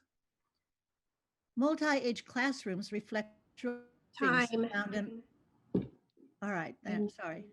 Time, thank you. Our next speaker is Christina Boardman. Hi, good evening. My name is Christina Boardman. I'm a religious education coordinator at the Unitarian Society of Santa Barbara and a visiting scholar in the Department of Psychology and Brain Sciences at UCSB. Tonight, I'll be reading a statement from my fellow Thoreau Community School founding member, Amanda Vargas, who was unable to make it tonight. Amanda writes, "My name is Amanda Vargas, and I'm a third-generation Santa Barbara native, parent of 3 boys, and founding board member of Thoreau Community Schools and Community Outreach Director on the TCS board. My role tonight is to impress upon you the importance of providing our community children an educational environment that meets the needs of the whole child. As a parent, I am always looking for ways that I can enrich my children's educational experience, whether that comes from in the form of extracurricular activities, resources, and probably most importantly, their school environment. My middle son, Noah, was one of the driving forces for my joining together with other like-minded parents and educators in developing a school like TCS. Throughout his educational journey, Noah attended 6 different schools. We were constantly in search of a place where he felt encouraged, loved, accepted, and academically challenged. I'm sure it could be said that other schools in the district have met these needs or encouraged these standards, and I'm happy that they have found their fit. My purpose is to share that we have not found such a school. Thoreau Community School will be an environment of mutual respect where students and adults encourage and listen, where adults encourage and listen to student voices, and teachers and staff model how to respect differences. While Noah is now in 7th grade, it is my sincere hope that my 2nd grader will be able to enjoy TCS as part of his school years. I look forward to the day that I can walk onto the TCS campus and see children of all ages and grades engaging with one another, huge smiles on their faces, learning both inside and outdoors, experiencing all that this amazing world has to offer. I urge you to approve our petition, and quite simply, TCS is what our children need right now. Thank you. Thank you. President Ford, that concludes public comment. Thank you very much. And since there are no more speakers, I will now close this hearing on Thoreau Community School. And Ms. Jete, will you please introduce the charter approval process and the petition. We've allotted 15 minutes to this item. Thank you, President Ford. So for those of you who have not been around during the time where we have had a charter petition, I just want to give you kind of the timeline that needs to be met. On October 30th, the Thoreau Community School delivered their petition, and we had 30 days to do this public hearing. We reached out to them and asked for an extension till tonight because of all of the items that are going on in the world between October and December, and the lack of two extra board meetings in those months. So they mutually agreed, and so here we are tonight. Now, during the time between October and about the first week of February, we will have staff reviewing the petition. And that includes education services for elementary, student services, human resources, and fiscal.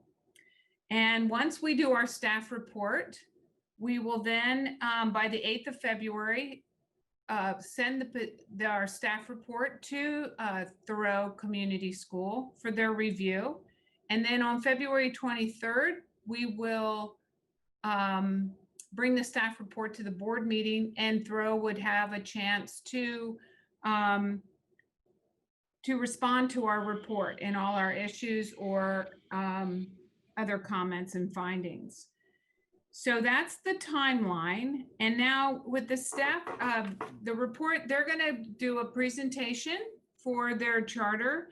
And I only have two quick things to say about what we have found so far. And they're very high level. But as of January 4th, you're in a charter, you have to get 50% of the teachers that you need to start your first year need to have a written document that says from Santa Barbara Unified employees that they have meaningful intent to join this charter. You also they do not have that at this time, but they are sending me information all the time. So I just had to call it at one time to report out on that. They also, to get facilities from the Santa Barbara Unified School District, they have to have at least 85 kids who live in our elementary boundaries to participate, that have meaningful intent to participate in this charter. They do not have that. And they know that because they have facilities, rental payments in their budget. So of the 47 valid letters we have of intent, currently there's only 24 that live in the elementary school district boundaries. They have sent many more letters of intent that we have not gone through. And I've asked one of the co-founders to, at a certain point, I have to call it for that number of students so I can finalize the financial analysis. Every time they add a child that is going to go, I have to redo the financials. So with that being said, I'll turn it over to the Thoreau Community School for their presentation. Thank you, Ms. Jette. Quick logistical announcement for those who are presenting on the Thoreau Charter petition. Please turn on your cameras when you are going to speak, and then please turn off your cameras when you're done presenting. With the first person, please go ahead, turn on their camera, and we will load up the slides for presentation. First of all, I want to thank Meg Jette for her patience, and I understand that we've brought in some work as in yesterday and today, that will add to our numbers. And I also want to say thank you to our speakers, our public speakers. I was surprised that they covered so much material. So good evening, Superintendent Maldonado, members of the administration, and Santa Barbara School Board members. Next slide, please. My name is Marianne DeMedio Caston. As a teacher educator, founding team member, and board president of Thoreau Community School, I'm before you tonight to strongly support a new progressive school for the TK 6 grades. We want you to know that we are committed to recruiting families that represent the demographics of Santa Barbara, and we will be a professional development site to share our methods with new teachers and keep our teachers current. I believe establishing the school is a positive antidote to the current social disorder we were talking about, or you were all talking about before, a move towards a sustainable, more just future. Next slide, please. For my entire career, I've studied and supported active learning and promoted teaching that respects the relationship of the cognitive and affective domains. Children learn best when they're active participants in their learning, when they have voice, when they express their curiosity and act on it. I believe, as Montessori did, that the educator's job is to closely observe each child, understand their strengths and passions, and support them as active agents in the construction of their own identity. Thoreau is the manifestation of these insights. It was designed with the support of educators and parents in the community who shared this vision and their expertise for the past 3 years. Next slide, please. Thoreau's progressive educational model is based on the intersection of 3 main pillars: nature-based education, social emotional learning leading to character, and what we call JEDI, justice, equity, diversity, and inclusion. First, we firmly believe that Santa Barbara will celebrate a school that focuses on nature-based learning and ecological literacy. We advance our town's renowned role in the environmental movement with a school that inspires a deep respect and love of the natural world. As the saying goes, we protect what we love. Second, we know that children thrive academically when they are emotionally healthy. Our focus on social emotional learning goes hand in hand with nature-based learning. The natural world is a powerful classroom, particularly appropriate as a facilitator of emotional and physical health. TCS will nurture both. Third, Thoreau believes the world is a better place when people appreciate diverse perspectives and learn to listen to each other. Our culturally responsive JEDI program will enable students to envision, design, and create a better, more just world. Through all my years as a teacher educator, I visited hundreds of classrooms in almost every school in our area. We have all witnessed children who struggle in the traditional model of mostly whole class instruction. Thoreau Community School can help these kids. Please give them that chance. If I can help bring to life a school like TCS, I will feel I've truly given back something wonderful to the town that I love. I urge you to support our unique educational program. Thank you. Next slide, please. I am Natalie Konfiak, a parent founding member. I will now share with you why JEDI is an integral part of TCS core values. Next slide, please. We thirst for justice when thinking about George Floyd and repeated police brutality against Black and Brown communities. When witnessing the rise of violence, the Capitol insurrection. Equity is essential when data shows healthcare and higher education access disparity. Diversity is needed when considering the low percentage of diverse backgrounds among educators, legislators.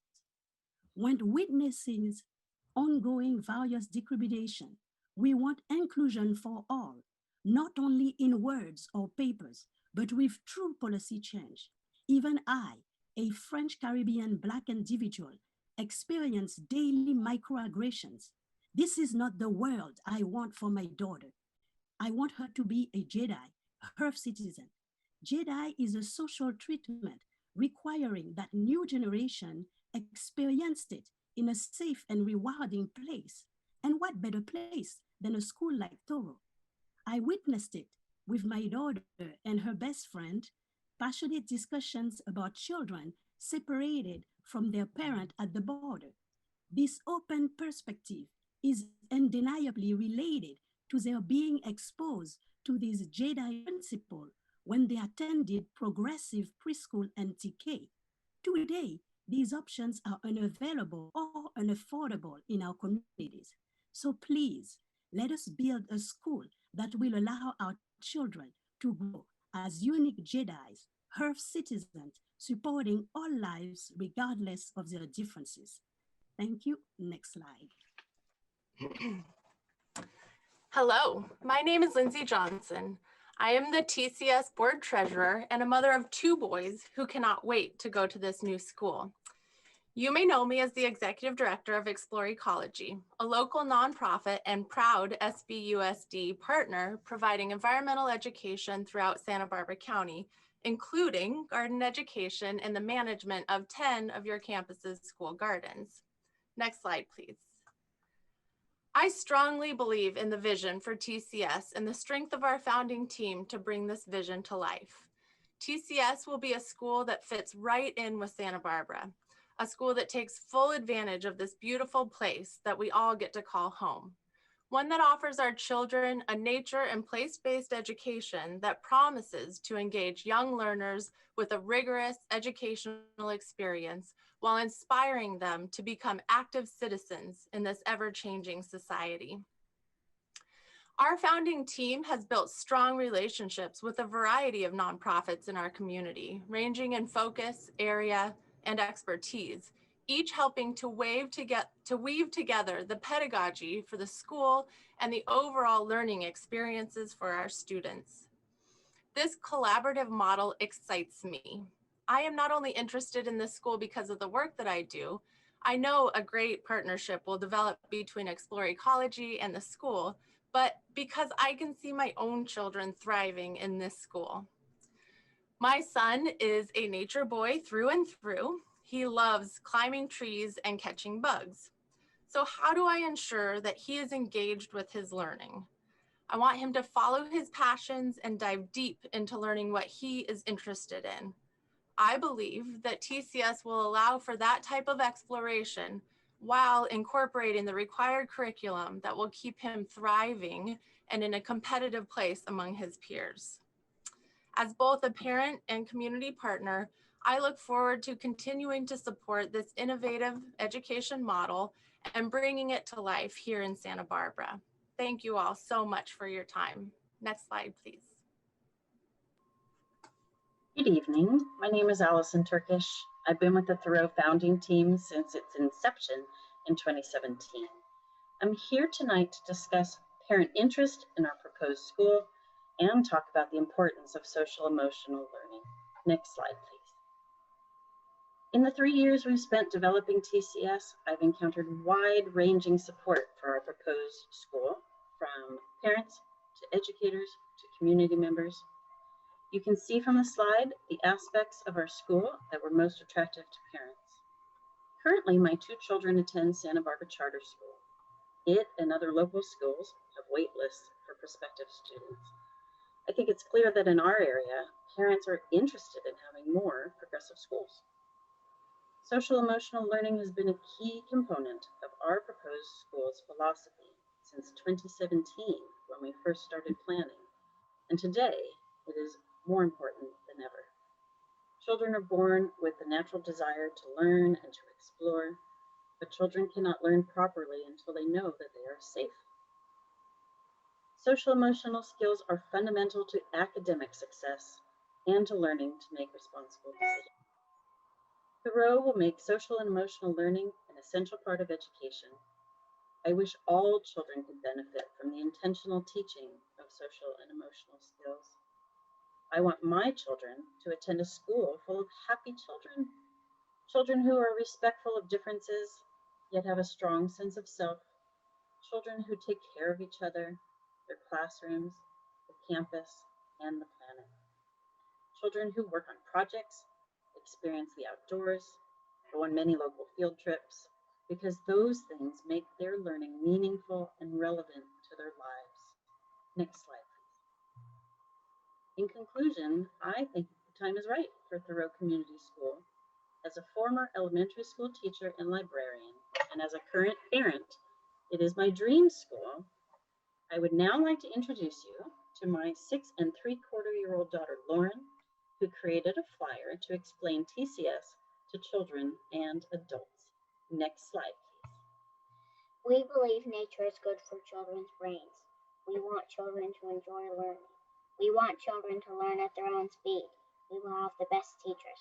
I think Thoreau is good for children because it is in nature and they can get fresh air. We will teach children to get along. Thank you, Lauren. Next slide, please.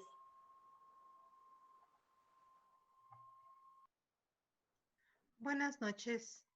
Mi nombre es Alicia Jiménez. Soy una educadora en Storytellers Children's Center, una escuela terapéutica que provee una educación en el condado de Santa Bárbara. Next slide, please. Henry David Thoreau escribió estas palabras hace 2 siglos y el significado de su mensaje es más que relevante que nunca. Todos los niños necesitan experiencias directas en la naturaleza y acceso a espacios naturales seguros. Desafortunadamente, este es un asunto de justicia social actual, porque los niños que crecen en familias de bajos recursos están perdiendo también su relación con la naturaleza, entre otras cosas.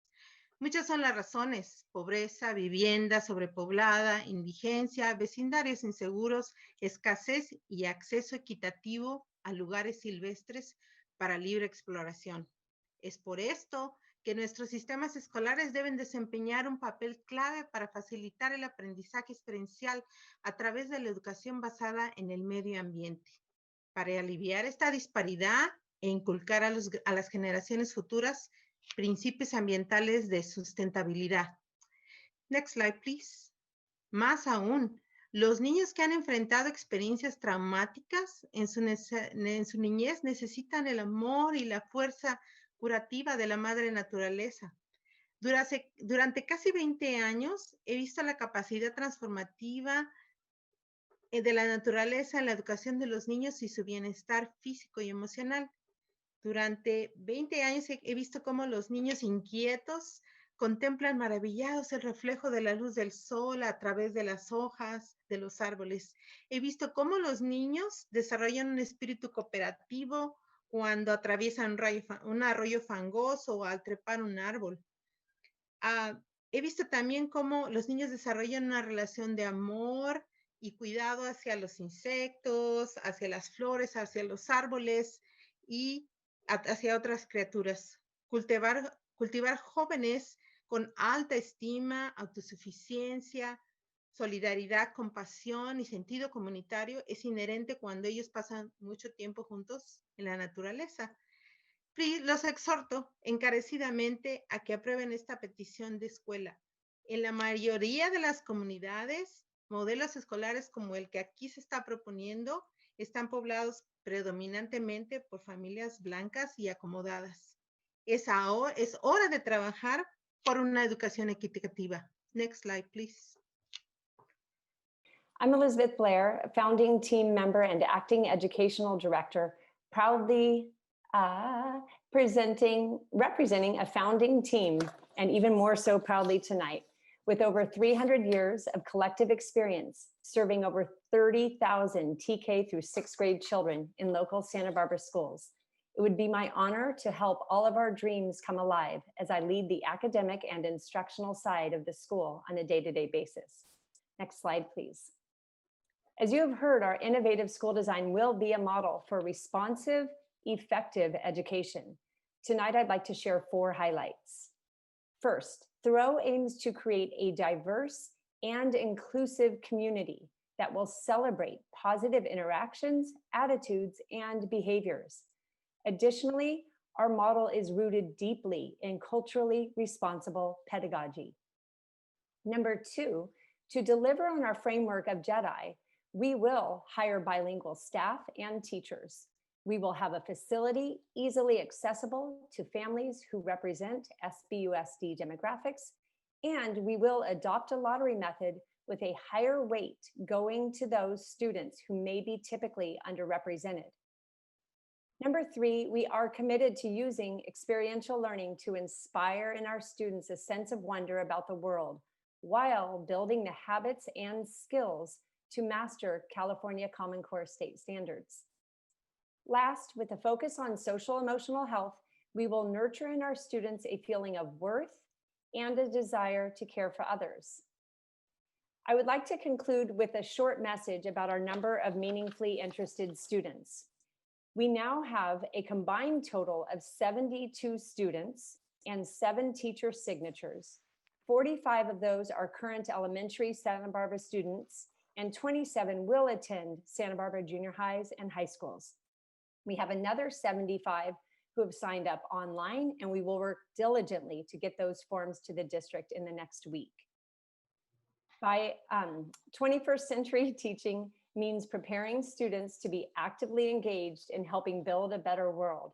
By intentionally weaving academics and the 3 elements of nature-based education, social emotional learning, and social justice, we will meet the needs of the whole child. I'm so excited by the opportunity to finally bring this vision to you and to life and work with the district to introduce a new kind of public school experience for children in Santa Barbara. We respectfully ask you to approve this petition, and thank you very much for your time and consideration. Well, thank you so much, Team Thoreau, for this presentation and for working hard to complete the requirements for consideration as a charter. Board members, I wonder if you have any clarifications or comments at this time.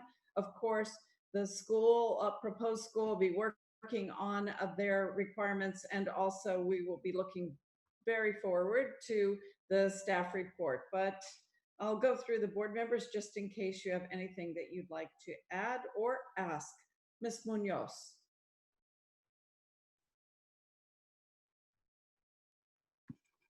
Sorry. Yes, no, I appreciated the presentation and learning about all the preparation that has gone into it and the thought behind it. I certainly also, like listening to the public speakers that are supportive of the Thoreau School. I especially like that, the environmental movement in Santa Barbara would be integrated as part of the curriculum, and also the cultural emphasis. The Jedi, was great to hear about firsthand. I'd like to see, as they said about the enrollment in terms of the students that would be planning to attend it, how many of the students would be part of the Santa Barbara Unified School District and what those percentages are. But I appreciated very much the presentation and look forward to more information. Thank you. Ms. Chate, do you want to confirm that about what the student population requirement is? For facilities, that they have to have about 85% or 85 enrolled of our students. But that's only in facilities. They can have they want to have 100 kids the first year, 100 students. So if they get that makes the qualification. If they get 50% signed meaningful intent of the 100, and they have that, I'm just saying that they don't have the number of our kids. Thank you. In the elementary boundaries. Ms. Munoz, anything else? No, that was helpful. Thank you. Thanks, Ms. Chate. Perfect. Ms. Sims-Moulton, do you have any comments or questions? Yes, thank you. Thank you for that presentation. Very well and very comprehensive and well thought out, as I could see. And my questions are, in theory, I understand this and where we're going with this and where we can offer, education in different ways for all of our students in our community. But my questions are more of a practical approach, and most of those will probably be answered in the staff report that's coming forth. But one of the questions I'd like to know is, how would this school be in partnership with their own elementary TK through 6? So for instance, some of the environmental programs that they're suggesting or looking at, some of that's happening or should be happening through Harding or maybe happening at our other, elementary districts. So I want to know how is it in partnership with that, with regards to that. And so just to make sure that we're not taken away from our programs that we're doing here in the public schools in terms of that, but rather it be in partnership with regards to, so if that could come in the staff report, I'd like to see that. And then the question that Ms. Minos just raised with regards to the percentage of students, I'd like, and I'm assuming that's going to come in the staff report coming forth, but I really want to emphasize the partnership with our schools that are currently doing some of the things that the school would be offering as well. Thank you. How about Ms. Capps? Sorry, yeah, I just, no questions. I just sort of to reiterate my other two colleagues, I could not be more supportive of the ethos behind this school. I just, again, you've stated in such powerful ways the value of outdoor education and what that means to this community, that they're just synergistic. So thank you. And thank you for all the work. The passion really comes through. I think right now we're just at the stage, and I know that this has been years in the making, and it's hard work to do as volunteers to get something like this off the ground, and it's a vision. And so now we're just at the stage, thankfully, to look really at the details and what that takes to be a charter in our district. And I look forward to that, but I just want to applaud all of you for really putting your passion forward and presenting this so well. Thank you. Thank you, Ms. Capps. And Ms. Alvarez. No questions. Thank you very much for the presentation, and I look forward to the staff report. Thank you. I'll just end this section by saying that I am also looking forward to the staff report. I am absolutely delighted to see that this is a focus of a potential school, and I want to remind the board and the public that charter schools often do lead the way in new ideas. They're able sometimes to be more nimble and more flexible and more innovative than our regular public schools, and we can learn from them too. So this has tremendous potential. I'm looking forward to understanding how they will achieve a diverse student population. This is always a challenge for charters, and also plans about the location, the facility. With that, we will continue on to the action agenda. Board members, would you like a break? Signify by saying aye or raising your hand. Yes. I thought so, and you deserve it. We've been going strong since 5:15. So I would like to say it is 8:45 now. You have 10 minutes, and we'll be back at 8:55, please, on the dot. Thank you. We are ready to go on to action items, the action agenda for tonight. As I mentioned earlier, item G1 is an action item that we are always really delighted to consider and approve whenever we can. So I'd like to know if there's a motion for readmission of an expelled student per Ed Code 48918, case number 2019-20-12. Do I have a motion? So moved. Thank you, Ms. Sims-Moten. And Ms. Sims-Moten, would you like to celebrate this at all? Would I like to celebrate this? Yes. Absolutely. I really always want us to know congratulations for the students who worked hard to get back to school. And so we want to appreciate their work and hope that they've learned from the reason they were kicked out in the first place, but always a learning process, and they worked hard to get back. So always really willing to celebrate this awesome readmission of any of our students coming back. Thank you. That's terrific. Thanks for making the motion. Is there a second? Second. Ms. Capps is seconding this motion. So board members, all in favor, please signify by saying aye or raising your hand. Aye. Aye. Beautiful. This motion to readmit the expelled student passes unanimously. That takes us now on to item number 5. And before we receive the report on item number 5, we will have a public hearing. I officially open this hearing now. And Mr. Hio, are there any members of the public that wish to speak to this item on the power purchase agreements for solar energy? No public comment on this item.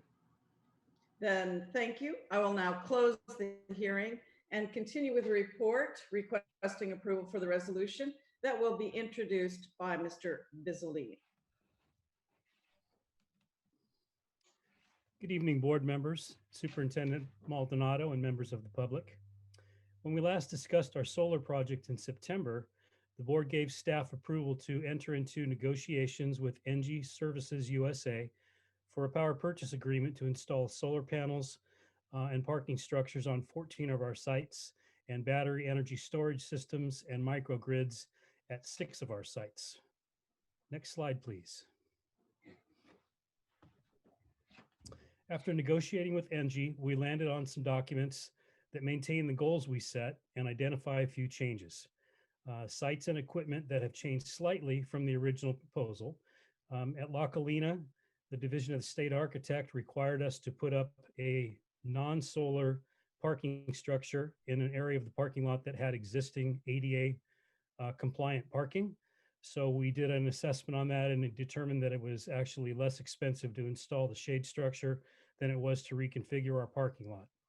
The second small issue was a minor redesign of the layout of the student parking lot at San Marcos High School on Hollister Avenue.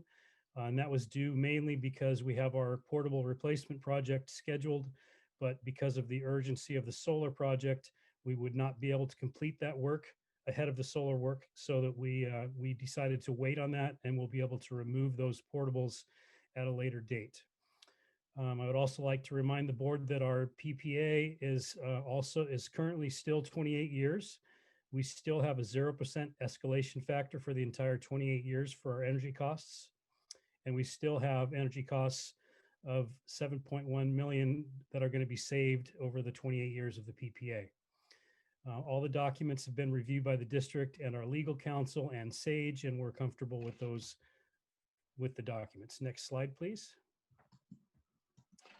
So I have some funding to update the board about. The original, in September, we talked about an upfront cost of $800,000, due mainly to the fact that we included the microgrids for resiliency. Those costs have increased slightly to $887,000 due to the 2 design changes I just spoke about.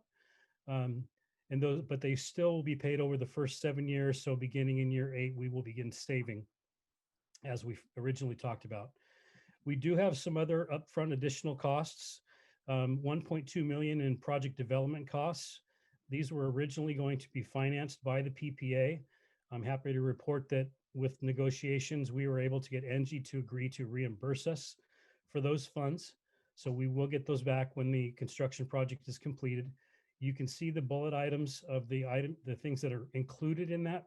There's DSA fees and testing, legal fees, consulting fees for SAGE, and the construction contingency. It is important for me to point out that this is a little misleading, so I wanted to clarify something for the board.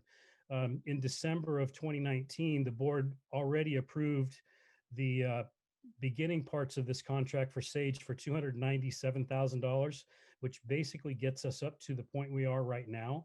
So that 550 number is actually closer to 300,000 for what's remaining to be funded.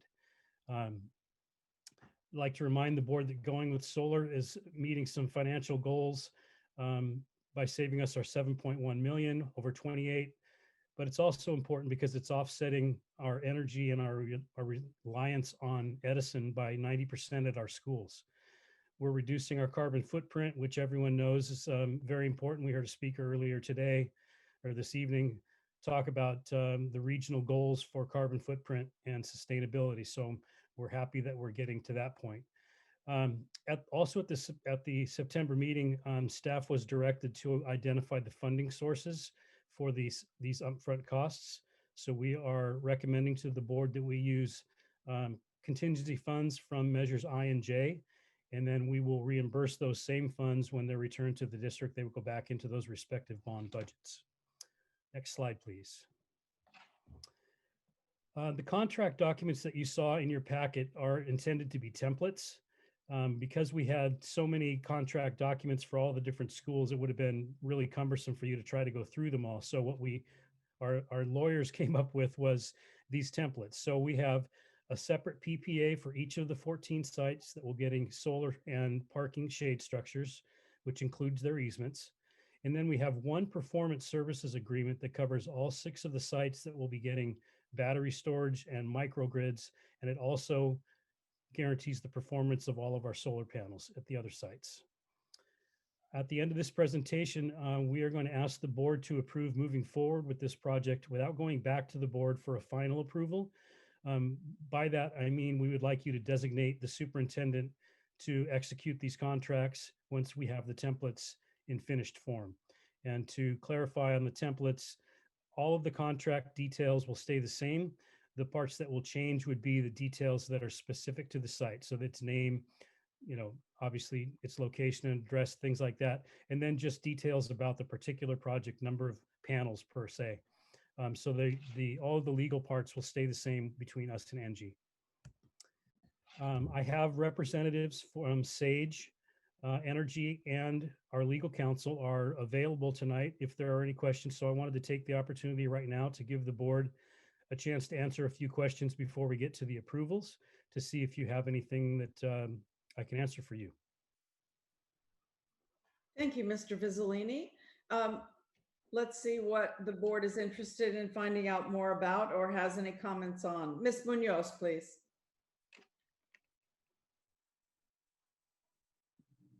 Okay, if I could hear the discussion first, I don't have an actual question right now. That would be helpful. Okay. President Ford, thank you. Ms. Sims-Moton. Yes, thank you, Steve, for that project. I know this has really been a hard project for board member Caps, and so I just have a couple of questions with regards to that. So 2 things, as you're asking to, without coming to the board, back to the board for final approval, and we designate that to the superintendent and, to approve along the way without having to come back to the board. Will we have regular updates of what has happened, throughout the process, even though you're not coming for final approval, or will we have regular updates throughout the process of this? We can certainly do that. I think what's likely to happen is that between probably over the next month or 2, we'll get all those templates filled in with the appropriate information.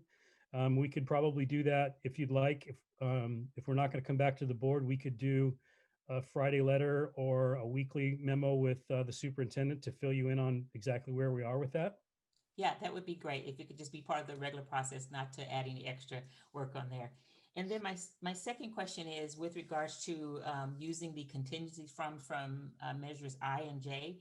Will any projects that were scheduled to be funded through those measures be impacted by using those contingency funds? No, I don't believe so. The construction project should be done inside of 2 years from now until completion. So we have projects that we can put on the end that are less impactful. So, we're trying to prioritize to get the important and larger projects done first, but I don't feel like we have any issues with not getting work done. We'll just be patient and wait for the money to come back in and take care of those projects a little bit later. Okay. And should there an emergency come up that would have been, in a project in that would have been covered through I and J, are you able to be flexible to, prioritize that project? And so it's not being delayed or impacted in a negative way by, doing the energy project. I just want to make sure that the projects that were scheduled in IJ remain on track, but I understand how you're working, but. Yeah, I think so. I think probably one of the larger items that we're beginning to roll out now is the replacement of portable classrooms. We kind of got our process down. We're expecting pricing for the Adams portables probably next board meeting, and Monroe to follow shortly in a month or so. And then we've got, quite a few others that are coming right now. So we have plenty of funding to deal with those. I think that it'll end up being things like some roofs maybe that can afford to wait, but I don't think we'll have a problem not prioritizing things at this point. Okay, thank you so much. I appreciate that. Thank you. And Ms. Capps.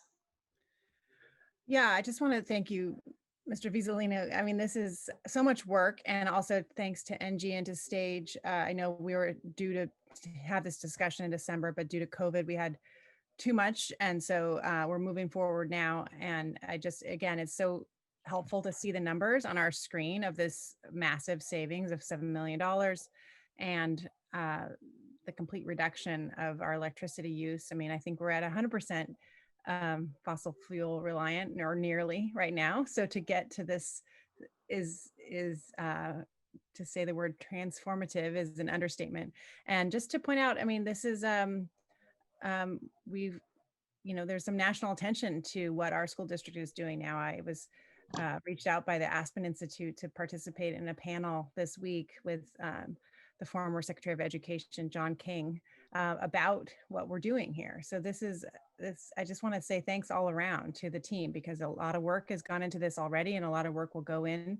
And my only question, just to keep our eye on the prize, is when do you expect completion? I see that these reimbursements will happen upon completion, but when do you expect that, just to remind the public and to remind us all? I think originally we talked about January of 2022, so about a year from now. I think we might have lost about a month with our delays from COVID, but I don't, we've talked with Engie about that. They were a little concerned when we bumped the approval to tonight, but I think we were able to work that out. And we may have a little bit of impact, like at the beginning of a school year, someplace, but we'll be intelligent about which projects we, have impact to school. Some of them will have far, less impact on a school than others. So hopefully we can prioritize that way. Excellent. Again, just thanks for all the work on top of all that you're doing already. And again, thanks to Engie and thanks to SAGE, thanks to the Clean Coalition. So thank you. Thanks all around. Terrific. Thank you. And Ms. Alvarez. Yes, thank you, Mr. Bizzolini. Thank you to the team. This is wonderful. I'm so glad we're moving in this direction. And then I have a couple of questions. The consultants are doing a lot of great work. Are they memorializing that work? Are we getting a finished product? So boards that will come after us, they'll be able to refer to the work that was done. So that's one question. And I also, along with Ms. Sims-Moten, I would also appreciate updates on our progress. I think we're all very much interested in that.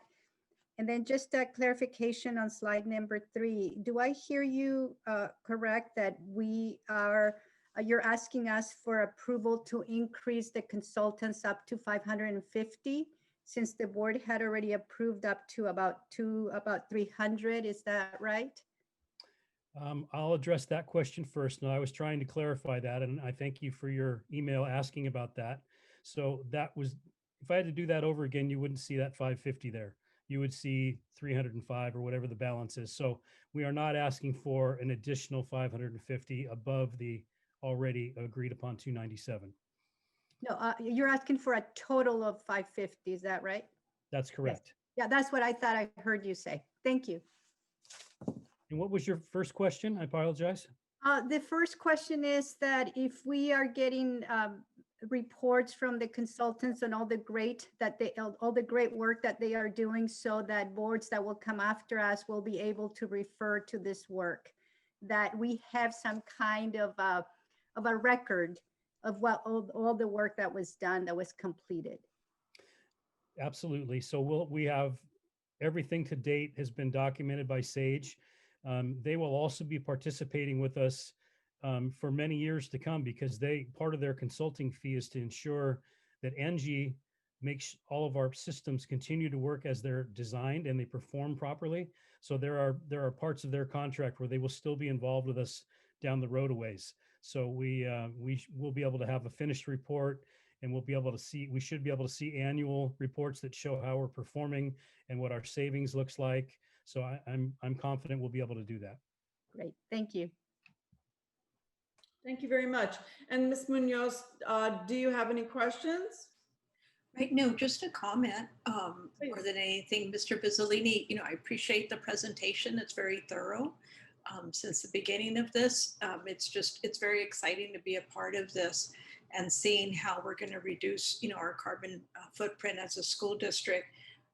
I look forward to the completion and celebrating when it's done. Thank you. Terrific. Thanks so much. And I also agree, this is a long time coming. It's the right thing to do. It's financially feasible and smart. And the report that you made was comprehensive and really interesting. I'm grateful for the offer of regular updates. So, Mr. Bizzolini, I wanted to ask you, I was hoping just to ask for one motion to approve the resolution as expressed by you to enter into these agreements, et cetera. Will that work for you? Will, I'd like to clarify that there's a little bit more than just the resolution. There is actually one more slide in the presentation, if we can get that back up. Certainly. Just so that you have a visual. We do have the resolution to approve, which is required by, California Government Code 4217. And it's interesting because that same code is what it's allowing us to do this whole process. So it allows us to enter into an energy services agreement as long as it's advantageous to the district. It requires us to post public notice of this meeting, of this approval, which we've done. And it also protects us because it requires that the district has to have a net savings over the entire process and the entire duration of the PPA. So it's a real good government code to make sure that we're going to save the taxpayers money. The other things that we're asking you to approve are the templates. So we have the 2 templates that you saw, and those will be extended to the sites with batteries and without. We also have approval of the use of bond funds for the upfront costs. And then the last piece is to approval of for the superintendent to act as your designate to actually sign and execute the contracts once the templates are all properly completed. Okay, thank you. I'm going to take a stab at what this resolution might look like, and then I will ask for someone to make the motion. So is there a motion to approve the resolution as expressed by Mr. Bizzolini to enter into power purchase agreements and a performance service agreement for the Santa Barbara Unified Solar Plus Energy Resilience Project, along with the templates, the use of the bond funds for upfront costs, and authority given to the superintendent to proceed with the project without further board approval? Is there a motion? So moved. Moved by Ms. Capps, and a second. Second. Thank you. Second. Just a second. Board members, all in favor of all of the elements of this approval, please signify by saying aye or raising your hand. Aye. Aye. Great. This motion passes unanimously. Thank you, Mr. Bizzolini. Thank you, board. That's exciting. It is. We're now on to item number 6, the approval of the revised distance learning grading policy and response to learning and credit loss. I just want to say that this was introduced last week with direction from the board to come back for members of the executive committee and Superintendent Maldonado to come back for further, after they've received further input, rationale, revisions, and created an action plan. So tonight we will consider approval of a modified grading policy. I'll turn this item over to Superintendent Maldonado. Thank you, Board President Ford. And we can get our PowerPoint presentation up, please. Our next slide. So we did exactly what the board asked us to do, but we want to remind ourselves and ground ourselves in our belief statements about what we believe our students deserve in Santa Barbara Unified. I will not read these to you. We shared them with you at the last meeting, but we want to continue to share them with you so that you can see some of the beliefs about what our guidance, what will guide our decision making around what we want to be true for our students in Santa Barbara Unified.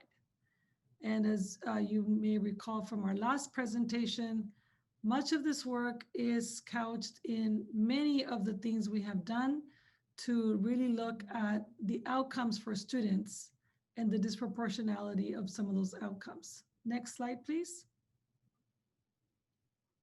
We took your advice and direction and your questions, and the way we have designed our presentation for you tonight is to look at and really reframe the problem we are trying to solve, define the process we took to get the answers and follow some of the recommendations by board members here tonight, and also bring you some of the proposed solutions, having gone back to many of our constituents and our stakeholders. So with that, I'm going to ask both Assistant Superintendent Escobedo and Assistant Superintendent Carey to take us through this process, this problem, process, proposed solutions approach, so that we can answer the questions that you asked us to bring back for you tonight, and also have a revised ask for the board with regard to the policy changes. So with that, Ms. Escobedo. Thank you so much, Superintendent Maldonado. Let's begin with what we have learned. What is the problem we need to solve? After reviewing multiple cycles of student grade data, we know that the grading systems and practices in place have started to contribute to a problem we have had for a very long time. Some of our traditional grading systems and practices in place have exacerbated inequalities and diminished opportunities for our students. This is a problem and a conversation taking place not only here in Santa Barbara, but across the country. And we know that the pandemic has only made things worse. Now, this can be a difficult statement to say and even more difficult to hear, especially for all those of us who have been lifetime educators. We need and we want to acknowledge that many teachers have wrestled with ensuring that grading practices are equitable, and in particular, that they are responsive to student needs during these challenging distant learning conditions brought on by the pandemic. We want to unequivocally say we applaud each and every one of our teachers as the heroes and the learning champions for our students that they are and always have been. At the same time, the pandemic has revealed that there are systems within education that need examination, revision, and updating. If we want to live up to the belief statements that you just saw, and if we want to make sure that we center all that we do in what is best for our students. Next slide, please. We return once again to the data sets that clearly reveal who is being impacted by our current grading practices.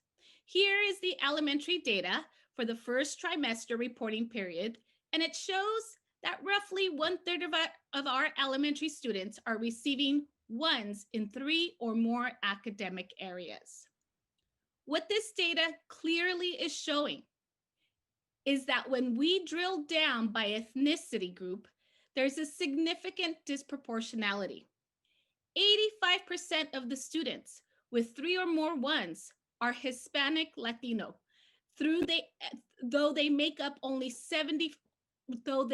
74% of our overall enrollment. Also, if we look at 0.4% of the students with 3 or more ones in elementary, they are our Black or African American students, although they only make up 0.5% of our total enrollment.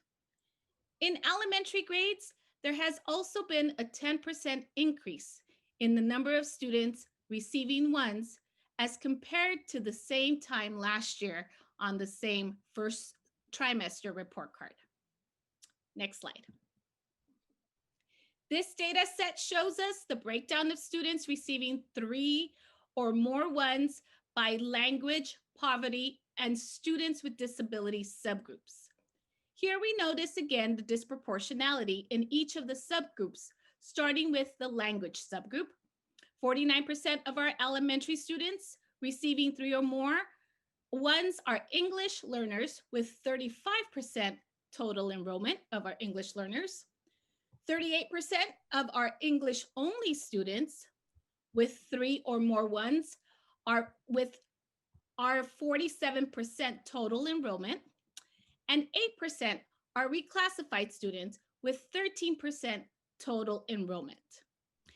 73% are socioeconomically disadvantaged, with their total enrollment being 62%, and 22% of elementary students receiving more than 3 ones are students with disabilities.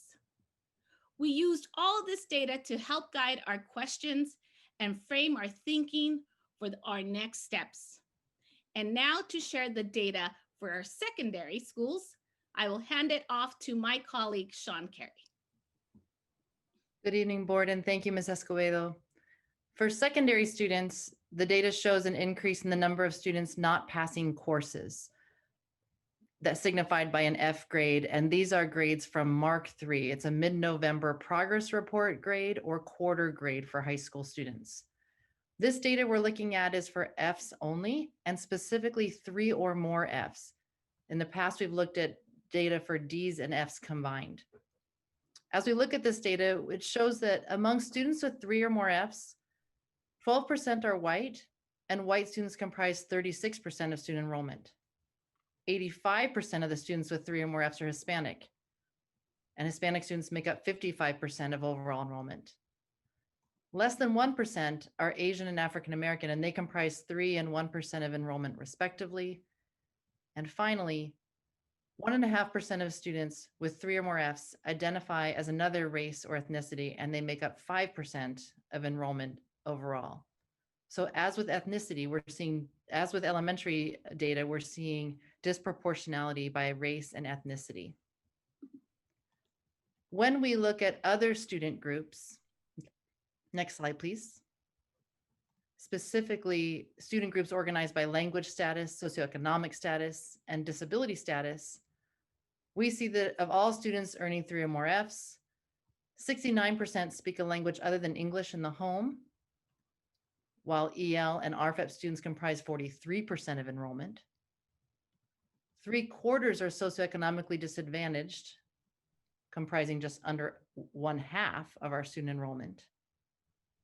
And finally, 27% of students with 3 or more Fs are students with disabilities, and students with disabilities comprise 13% of our overall student enrollment. Next slide. For this second part of our report, we'll focus on the processes that we undertook to analyze the problem in a systemic way. As a learning organization, we recognize the need to deeply understand the problem that we have been seeing and wanting to resolve. Grades are a form of communication. They report to us what is and is not working in our learning spaces, whether in reality or on Zoom in a virtual environment. When we see low grades, we should study them as a symptom of what the underlying barriers and challenges are. Next slide.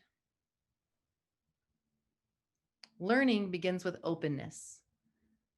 And we regret that the urgency and demands of the pandemic compressed the timeline and the process for what should be a thoughtful and collaborative conversation about grading.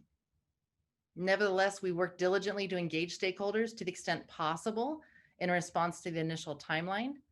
And we learned a great deal through our meetings, surveys, with the various groups that you see listed here on the slide, and also through emails, many emails that we received.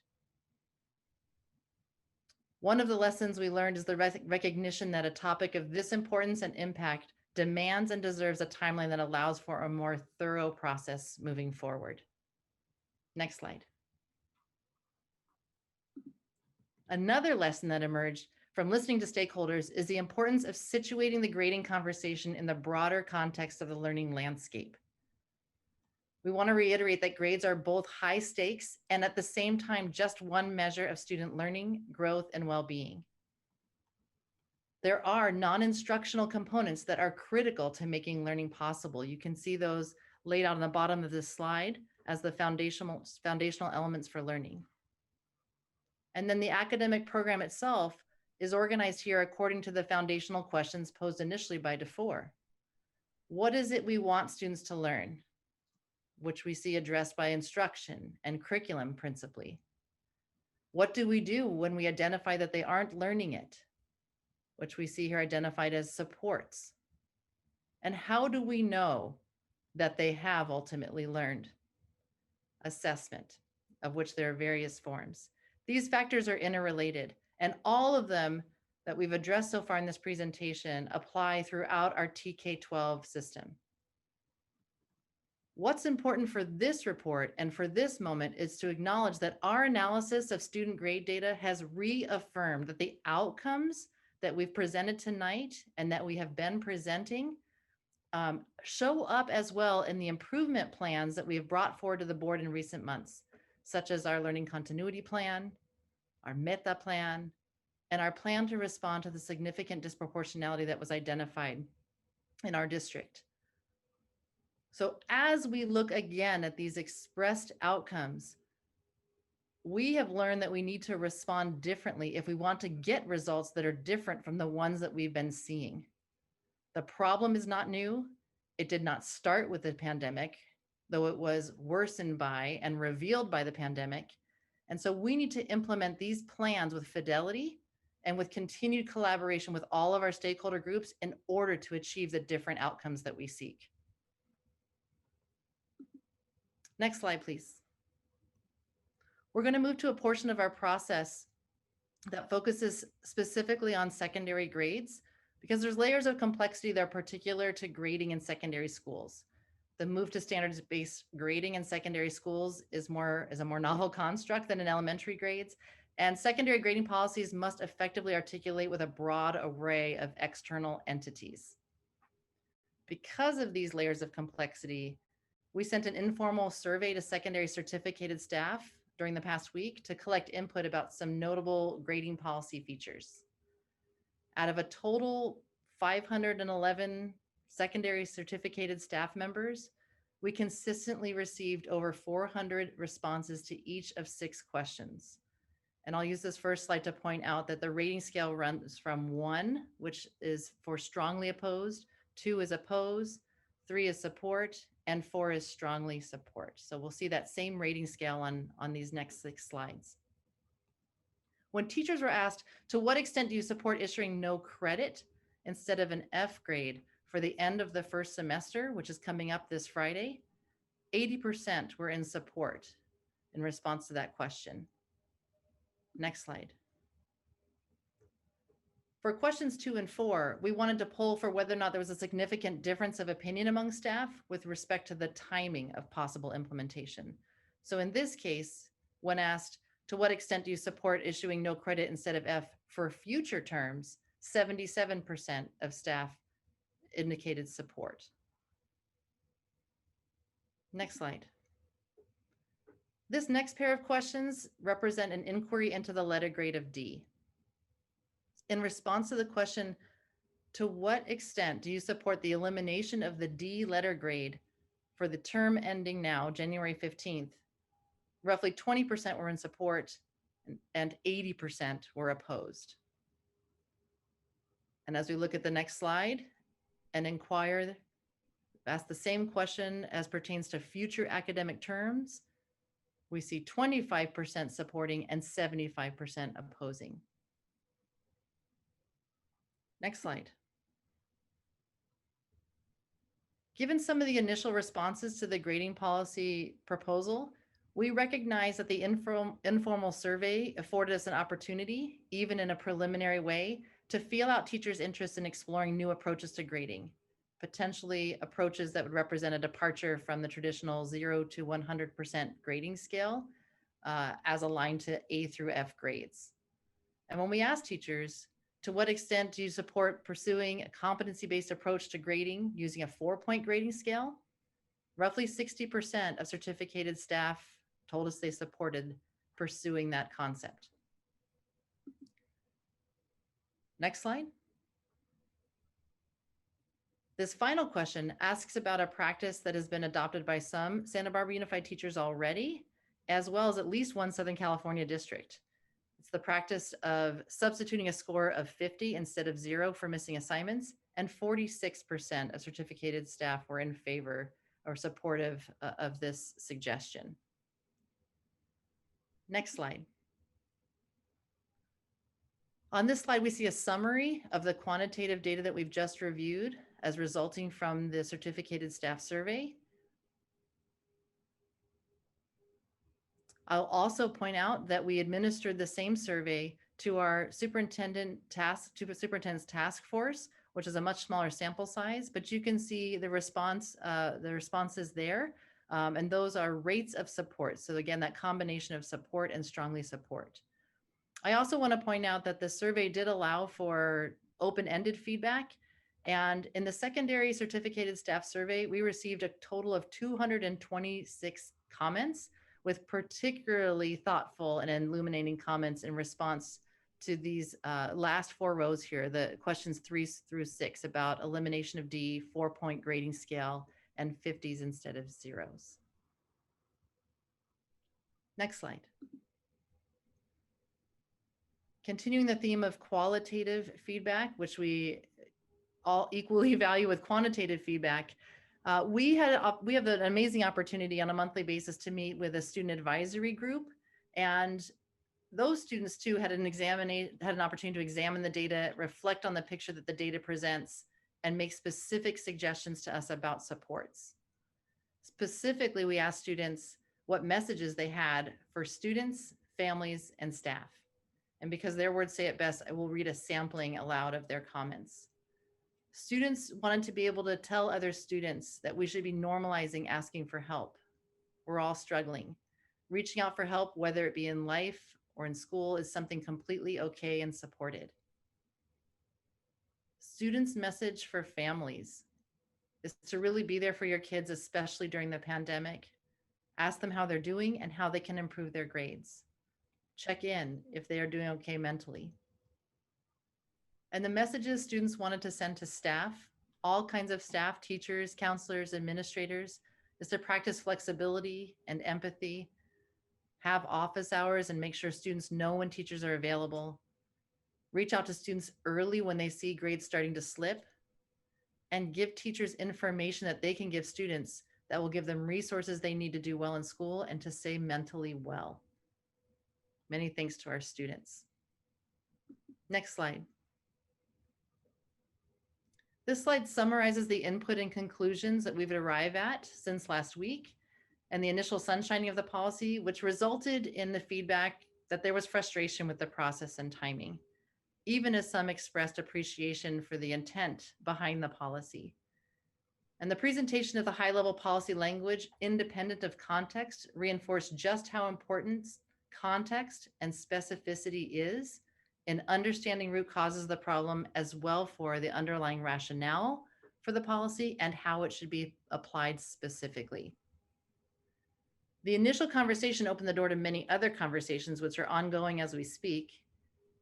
And the qualitative data we received from the conversations that occurred over this past week included recognition that multiple factors influence how successful a student can be. That inequity in student grade data is not new, but that disproportionality has become more acute as a result of the pandemic, and that additional resources must be allocated and directed to provide specific and targeted supports directly to students as well as to teachers. Some additional takeaways include the importance of prioritizing the extension of learning opportunities for students and the need to address inconsistencies in our system so that we are more effective as we seek to best support students through grading and family engagement. Finally, we can identify a strong theme that emerged throughout the days of the last week of a shared commitment to provide supports to students and staff. And we recognize that as an essential asset that we can build on moving forward. I'm going to turn it over to Ms. Escobedo again for the next slide. Thank you, Ms. Carey. So you have now heard about our problem and our process to begin addressing it. Now we would like to share with you our action plan. Forged from the data we have shared, the input from our stakeholders and community partners, and efforts already started, as well as the feedback from you, our board members. Next slide, please. Our action plan includes past, current, and future supports for student learning. So we start at the bottom because if you look at these supports for student learning, they build on each other. Starting with our baseline supports that begin, of course, in the classroom, by the teacher, also supported by our specialized support personnel that serve in and out of the classrooms, and also the baseline supports being part of the programs like AVID and PEAK. We also know that in those baseline supports, we have supports for our emergent multilingual learners and supports like peer tutoring, just to name a few. Building on that, you see our enhanced supports, which really have been a result of the pandemic, the data that we have been analyzing, stakeholder and board input also. These include a focus on coherent systemic monitoring and responses to the disproportionate 1s and 2s and Ds and Fs in elementary and secondary. We also have responded and enhanced these supports through small cohorts, targeted EML tech support, professional learning, and of course, expanded credit learning recovery options. And in that last step, that future supports are developing and evolving as we speak, as a result of our commitment to making this a collaborative effort to develop a plan with greater understanding for all. Fidelity of a systemic implementation, and of course, actions for Tier 1 in the classroom supports and Tier 2 additional supports that are not only enhanced, but consistent across our schools and in supporting our students to address the inequities that we have found.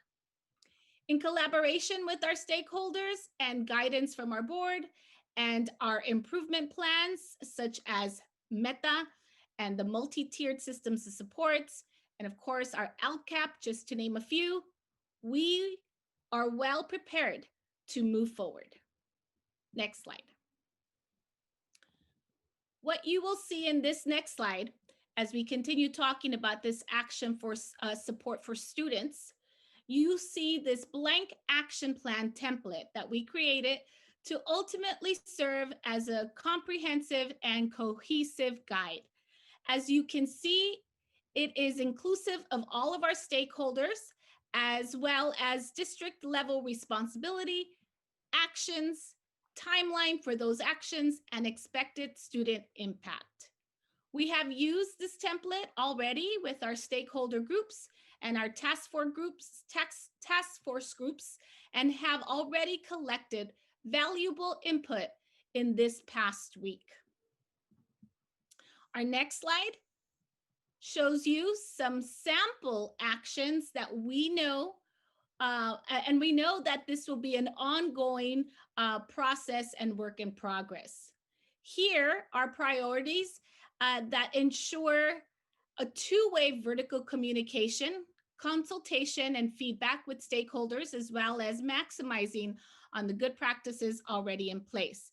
And of course, being proactive with innovative actions that will allow us to do things differently in order to get the different results we have already spoken to. On the next slide, we have lifted some actual recommendations that we received in the feedback from our stakeholders and task force groups. Actions such as identifying and establishing equitable grading practices, focus on students' overall well-being, additional professional learning opportunities, as well as collaboration time and ongoing support from the district level are just some examples of the feedback we received this last week. We want to acknowledge that in order to implement these actions successfully, it is necessary to continue a collaborative process for input and to prioritize the resources needed to get all of these actions into our schools. Next slide. At the heart of our action plan, and to begin to solve the problem we currently are facing, we must ultimately address the need to improve best practices for grading.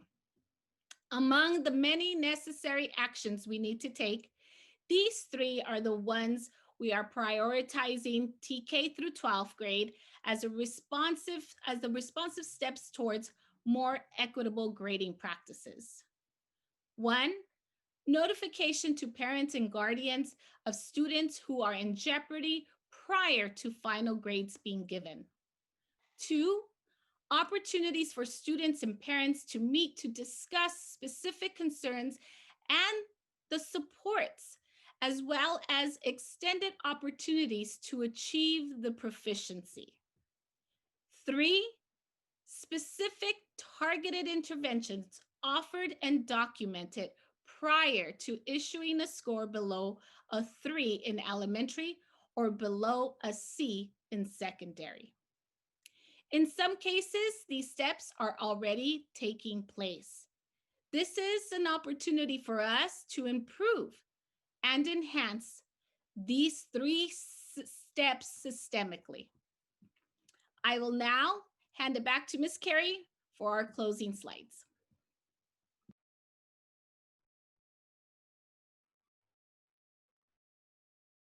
Thank you, Ms. Escobedo. Board members, the primary intent of the proposal that we brought you last week was to provide a hold harmless reprieve to students who are struggling to pass courses during these pandemic times. The proposal generated many responses, and among the responses, we heard several messages loud and clear. 1, we heard advocacy for students who face extraordinary challenges. 2, we heard the need for better understanding of the systemic challenges, as well as a need for more systemic solutions, that doing things the same way will continue to give us the same result, and that we need to do things in a new way with fidelity to the plans in place. And finally, we heard that the conversation about grades is important to everyone, so it's essential that everyone have a seat at the table now and moving forward. Based on the input from the board and from our various stakeholder groups over the course of the past week, we are revising our proposal for secondary schools to read that students may earn a letter grade of A, B, C, D, or no credit. And that means too that students may earn an incomplete per existing policy. Next slide. We want to be clear that if the new proposal for distance learning grading is, if the new proposal for a distance learning grading policy is adopted by the board, that any student who would otherwise receive a grade of F would receive a grade of no credit, which has no impact on a grade point average as an F grade does. And that this would be effective beginning next Tuesday for the second semester for secondary schools and until hybrid learning initiates. With that, Ms. Escobedo and I, and as others as needed, are here for your questions. Wow, you did go back to the drawing board, and I thank you so much for this. I'd like to start with board member questions or comments. Ms. Munoz. Yes, I certainly appreciate all the hard work that went into this and all the thought that was, invested in it. And it was a busy week. The consistency across the schools of in the district is of high importance to me. And also, as mentioned, the effect on the Black and Latino students with disabilities, socioeconomically disadvantaged students, English learners, and a combination thereof. As we know, there's students that have that can fall into 2 or 3 of these categories, and we're seeing it in the stats that they had, more of the failing grades. The action plan for supports is excellent, very clear in terms of who's going to have the responsibility. And I'd like to just share a little bit about one of the letters that received from a student that we received as the board, a student who's a sophomore at Dos Pueblos High School in support of the policy. He said that with responsibilities at home, school, technical issues, many students find it hard to maintain good grades. And with this policy, it would help them stay on track and keep their grades up. Zoom may seem good at first, but after a little more than half a year of school, of using it, they have seen the flaws with it. He and his friends have been discussing the struggles of distance learning. Lack of access to strong Wi-Fi can be devastating to your grade. He said, for example, the Zoom has a tendency of kicking students out of classes, and that could mean that the student misses an important lesson and participation points that could put them on track to fail because distance learning makes it hard to catch up. He supports the passage of this new grading policy because it won't penalize students for things beyond their control and give a chance to show what they learned and to succeed. So what better than from the words of the student? And so I, certainly applaud all the effort and thought that's gone into this, and also that it'll be going forward because teachers have expressed concern about, being included and how are they going to do this at the last minute and so forth. And so I think that it's very inclusive and a very positive thing for our district. Thank you. Ms. Munoz, thanks for also setting me up to tell you that I jumped the gun and we do have public comment on this. And I'm so grateful that you shared one of the comments that we received in writing. Ms. Trujillo, though, will you please lead us through the actual public comments tonight? Yes, President Ford, we have 13 speakers for this item. I'm going to name 5 of them at a time so they can be ready. Sunita Beal, Roseanne Crawford, Karen McBride, Eva Catalan, Layern Tepp, Angela Ortega. And I will start with Sunita Beal. Hello. Yes, you may begin. Good evening. My name is Sunita Beal. I've spoken at these board meetings before as a district parent and a doctor in regard to reopening schools in the red tier.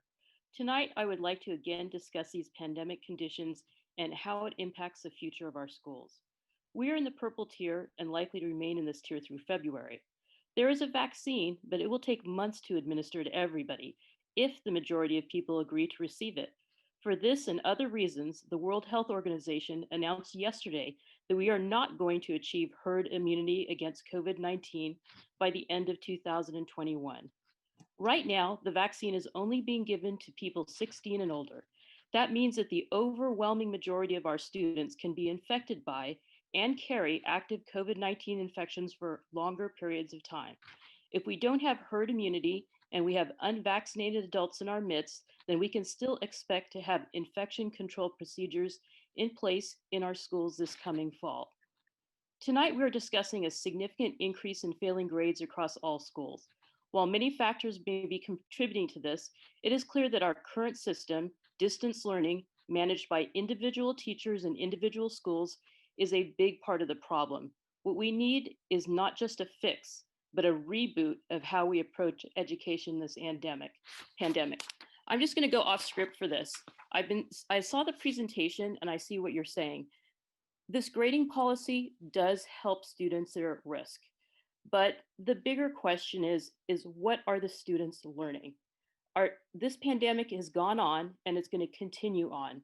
And in 2 years, are some students not going to be able to write a paper? Are they not going to have essential math skills? So what I'm trying to say to the district and the board is we really actually need to address their learning because this is showing the cracks in the education. And we need to know that they're learning what they need. This is not about catching up. This is about making sure that they have essential learning. Time, thank you. Next is Roseanne Crawford.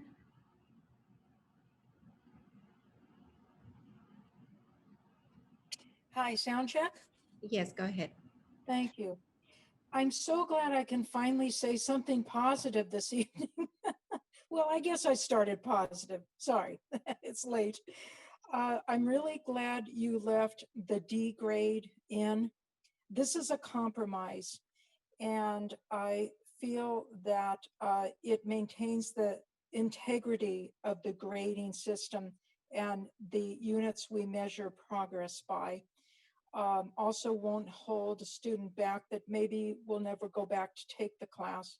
But at any rate, moving on with this, by removing the Fs, I can live with that. I think that's a good compromise with everything, with the learning, the way it's been compromised with people being shut out of in-person learning on campus. So I think that that's really good. And I'm very relieved to see that you have made a very firm statement that this will be rescinded after you go back to hybrid sessions and that there's campus learning. So thank you very much. It's been a long, hard night. You guys are really, really trying. Thank you. Thank you. Next, we have Karen McBride. Hi, good evening, President Ford, members of the school board and the district staff. On behalf of the members of the Santa Barbara Teachers Association, and I always want to remind you that that includes not just teachers, but all certificated staff members. I want to express our thanks for taking into consideration the various forms of input you gathered from our members and the stakeholders. I'm really heartened to see all the student input that we're getting at our board meetings in recent months, and seeing their words tonight was really great in the slide deck. I really just, I'm excited about how you have implemented the changes that we see here tonight. And I appreciate that you surveyed people, and I think the other thing that's very notable to me is that your plan is forward thinking, and I think it was more reactive at the last iteration and more proactive in this one. So I appreciate those facets of tonight's proposal. I know we can all agree that grading practice have begged a meaningful examination and changes for a really long time prior to the pandemic.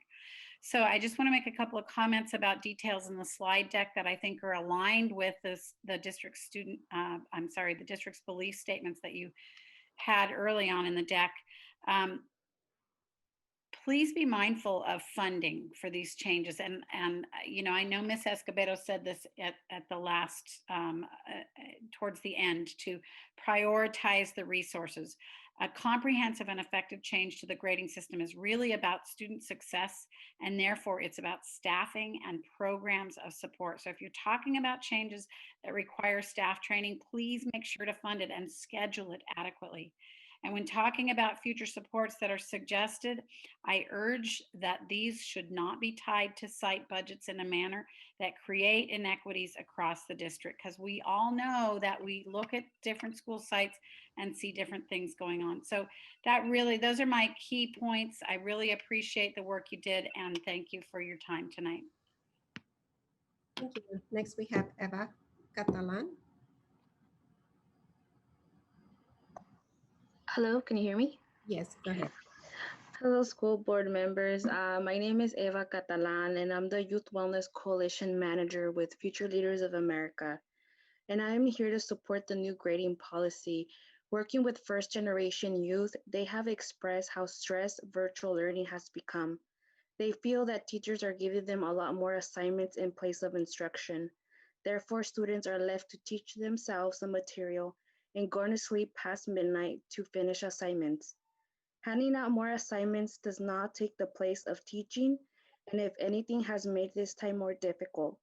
Our students need support, and the data shows it because there is an increase in the number of students earning a D or an F in 3 or more classes than prior years.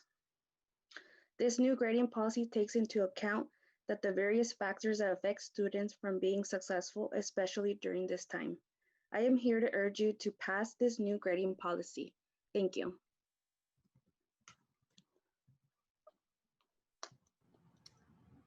Thank you. Next speaker is Laern Tepp.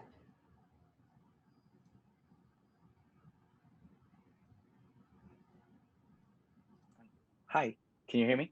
Yes, go ahead. Okay, great. Good evening, school board members. My name is Laern, and I work with youth from Santa Barbara through my work with Future Leaders of America.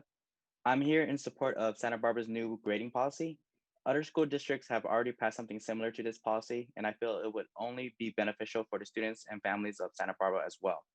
As you all may know, the pandemic has created new learning environments unfamiliar to both students and teachers. The students have expressed to me that their teachers have inundated them with assignments, perhaps due to them feeling the need to simulate a constant work environment like that in the classroom, something they feel like is an overcorrection that is punitive during this difficult time. Many of the youth I work with don't have dedicated quiet places to work on their coursework or even strong enough Wi-Fi to be a constant participant in their classrooms. Additionally, some of them have taken on work to subsidize their family's income or have had to play a role of caretaker to their siblings while maintaining their own studies. This new grading policy allows students and teachers to adapt to this new reality and moves away from punishing students for things outside of their control. Grades should be based on mastery and not the quantity of work assigned and participation. A new way of classroom instruction warrants a new way of classroom grading.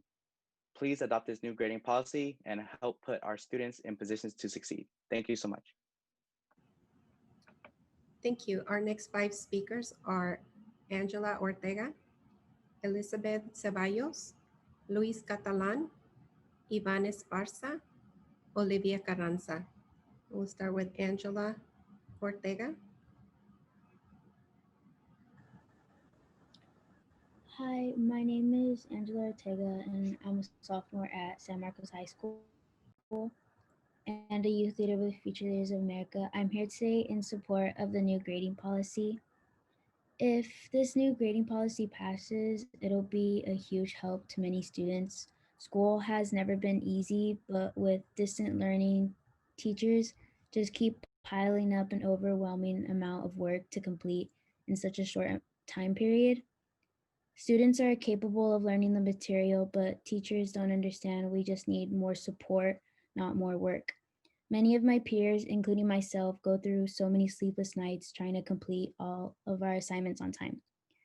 With the new policy, students will be able to not have to worry so much about things out of their control, and it'll help them receive the grade that they rightfully deserve. Grades should be focused on what we learn, and assignments should not take the place of teaching. I urge you all to pass this policy to help students succeed. Thank you. Our next speaker is Elizabeth Ceballos. Hi, can you hear me? Yes, go ahead. Hi, my name is Elizabeth Ceballos, and I'm a junior at San Marcos High School. I'm here to support of the new grading policy. Throughout this distance learning period, I have found myself struggling more in school than usual. For example, I am struggling in a unit, and it is a lot harder to get help virtually and get the support I used to get before the pandemic. In addition, I have a lot of household responsibilities to tend to, and I often find myself having to teach myself the subject I am currently learning. As a student, I should be able to have the time I need in order to complete my assignments. This new grading policy would help students like myself adjust to our new normal and give us time to be successful. Thank you. Thank you. Our next speaker is Luis Catalan. Hi, my name is Luis Catalan. I'm a junior at Santa Barbara High School. I am a youth leader with Future Leaders of America. I am here today in support of the new grading policy. During this pandemic, I noticed that a lot of teachers grade heavily on participation. I wanted to let you know that this is an issue of concern with many students. Many students lack internet access to be able to participate in online classes fully. When connecting to Zoom, some students experience lag or their Wi-Fi won't connect to their iPads, and students get in trouble because the teacher thinks they didn't show up or are always late. Making participation a big part of our grade puts a lot of students at disadvantage and doesn't take into account what we're actually learning.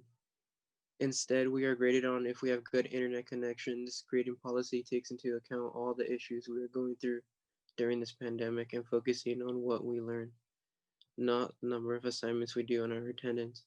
I urge you all to think about the students and pass the new grading policy. Thank you.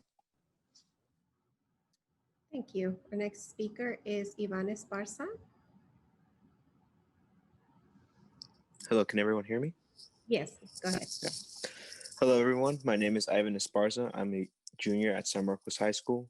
I am currently learning through the virtual learning over Zoom as others have been doing over the months due to COVID.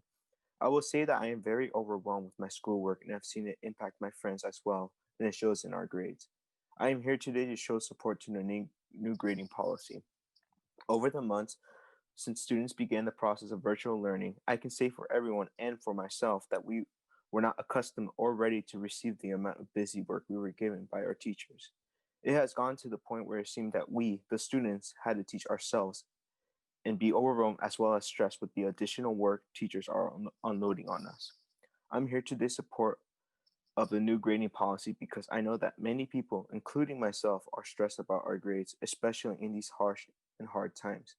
Many students don't have it as easy as others, meaning they have more responsibilities as well as having problems in school.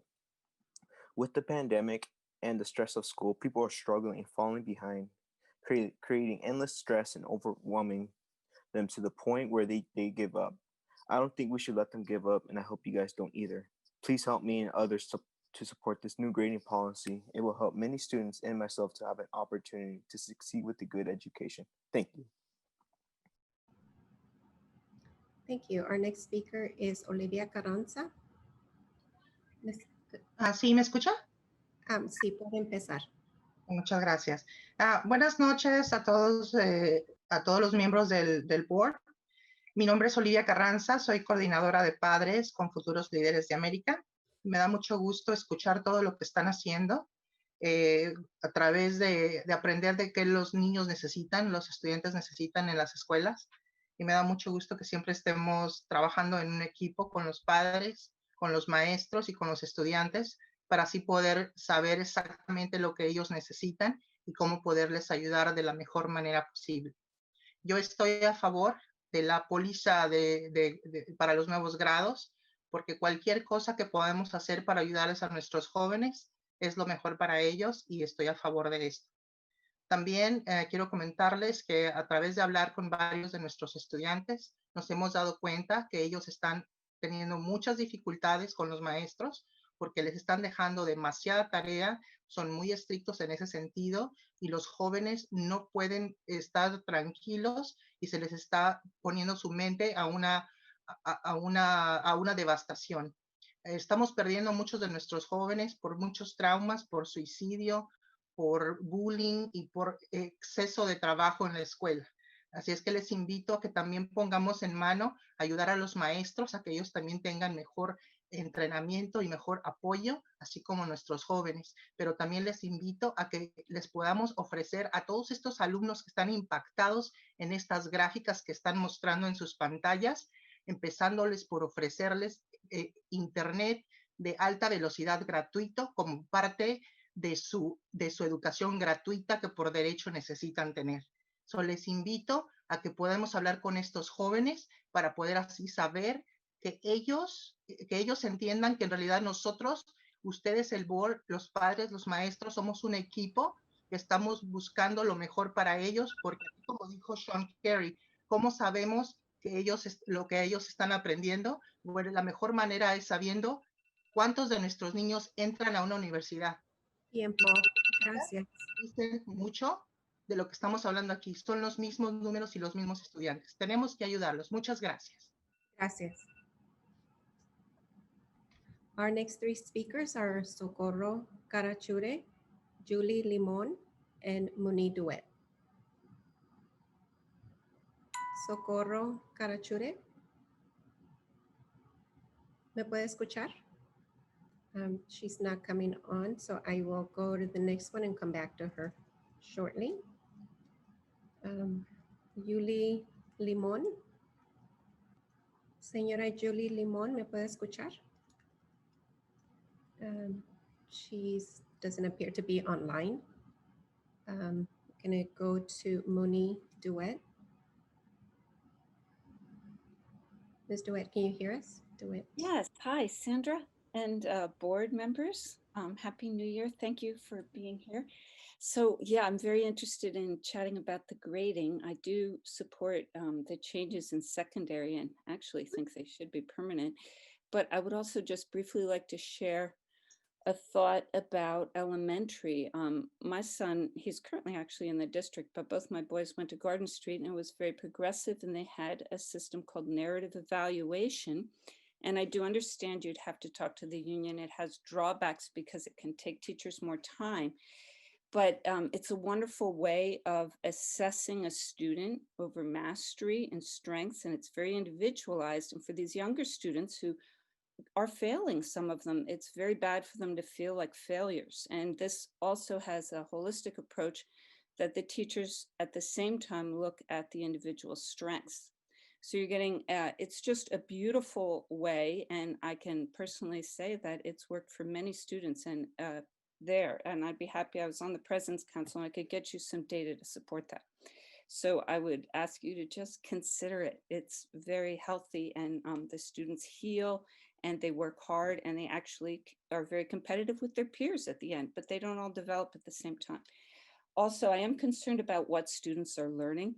And just briefly, I think the thing, sadly, our district is missing and will help these students. It's the same group that's always been behind, and our culture around literacy could use so much innovation. Again, we could automatic testing K-3. This is all, best practices. Teacher training to identify students struggling with literacy, whether it's ELL or special needs or people with learning differences. And we need to use the best practices and explicit phonemic approach. And I know this may sound dry and boring, but the states that have done this have succeeded. And why this is important is to the community. It impacts all kinds of social justice and equity, juveniles, incarceration, crime, happiness, family stress. It's just really big. So thank you. Please think about it. Thank you. So I'm going to circle back with Ms. Socorro Carachure. Señora Socorro, ¿puede activar su sonido? Sí, buenas noches. ¿Me escuchan? Sí. ¿Me escuchan? Sí, puede empezar. Ok. Mi nombre es Socorro Carachure y yo soy madre de dos hijos que están en Dos Pueblos High School. Y yo estoy aquí a favor de la extensión para los estudiantes que tienen bajos sus grados, pero me gustaría también agregar de que les den más ayuda, especialmente a esos niños que están bajos en sus grados, para que ellos se sientan más apoyados en conjunto con los maestros, los consejeros y nosotros como padres, seguirlos monitoreando, no dejarlos ahora sí que a ellos solos, siempre y cuando maestros, consejeros y padres los sigamos monitoreando, pienso que ellos pueden hacer mejor, pero sí me gustaría que les den la máxima ayuda, especialmente a ellos, a estos estudiantes que tal vez tienen problemas con su internet, problemas de casa en familia. Entonces, me daría gusto que les pongan más atención a ellos. Y muchas gracias por todo el trabajo que ustedes están haciendo para mantenerlos y que ellos lleguen a ser unos buenos estudiantes y llegar a una universidad y realizar sus metas y sus sueños que ellos se propongan. Gracias. Gracias. Our last speaker is Julie Limon. And I'm not able to see her online. So I believe she has left us. So with that, concludes our public comment on this item. Thank you very much, Ms. Trujillo.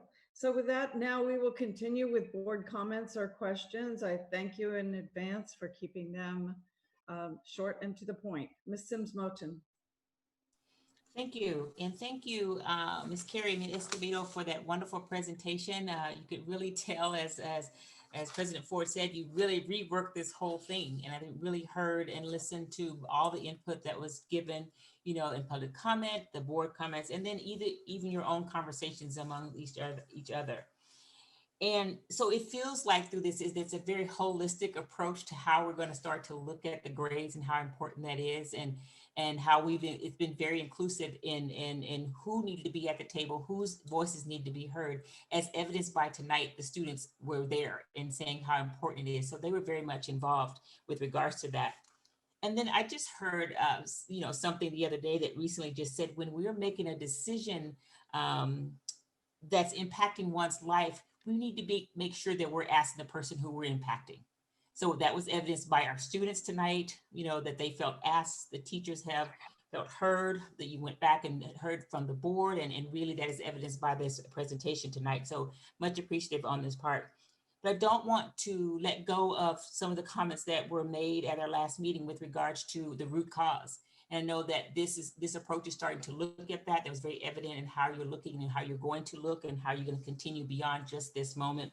Because as we know, these were issues pre-COVID. And so some of the things I was talking to some folks that had comments regarding number one, the D's. And so I'm glad to see that the D's are still there, if you want to say that. But there was a lot of comments about removing the D's. And so I'm glad that that's there and those questions can be asked. But as we start to look at the root cause, looking at three things, is it a cognitive issue? Is it a character issue? Or is it a circumstance? As we start to look at all of those things, and I was talking to some friends and that really kind of came up in that conversation. These are three things to maybe look at as we look at the root cause. And then lastly, I would just say that just sometimes just in the littlest things can really give a mental boost to how one person moves on. And I really heard that in the students tonight. If you're just saying, I'm so glad that you changed this grade policy, so I don't have to worry about that. Now I can kind of focus on what I'm doing in terms of my study. So I just want to reiterate, thank you for the work, the rework that you did with this. You really heard that. And the folks that are impacted directly, you really went back and asked them what is it that they need. So thank you so much. Thank you, Ms. Sims-Moten. Ms. Capps. Yeah, I concur. Thank you for the recalibration from a week ago. It's quickly that you did it, but it was necessary, and we landed on the right policy that I'm happy to support. This really speaks to this intersection between what we've been struggling with since March 13th, when we made this fateful decision to close down our schools. We had no idea at that point how long it would be, of knowing that we were doing so to keep our students, our teachers, our staff, our families, our communities safe, but that those who are suffering the most already, those who are the most marginalized, were going to have the deepest impacts. And we see that in grading. And I think you said it well, that it's a snapshot, but it also really paints a picture of what's happening. So I think the way that you've presented this policy now represents that holistic picture, represents more of the input that was needed. I think the lesson is clear, and I heard that earnestly from Ms. Carey about knowing going forward about stakeholder input on the front end. But I'm very supportive of this. It's a heavy heart that I have with this policy, because it reflects, again, just how severe and how devastating and how deep the impact of this pandemic is on so many lives. But this, again, reflects compassion and pragmatism at the same time. And that's hard to do. And I appreciate the work that's gone into it. I'm happy to support it. Thank you, Ms. Capps. And Ms. Alvarez, please. Yes, thank you. I want to address what the students said repeatedly about having issues with the internets and the hotspots and not having reliable internet. It was my understanding that we had provided hotspots to all students, that we were on top of that. And it's disheartening for me to hear that from the students. So I asked to please look into that tomorrow. I know you can identify the students, so please follow up on that. That's something we can take care of immediately. So thank you. And now moving forward on my comments in regards to the grading policy. First of all, thank you. Thank you to the team for listening. Thank you for making the changes to be more inclusive and also to be reflective of the stakeholders. I think it's a great start, but I also think there's a lot of more work to be done.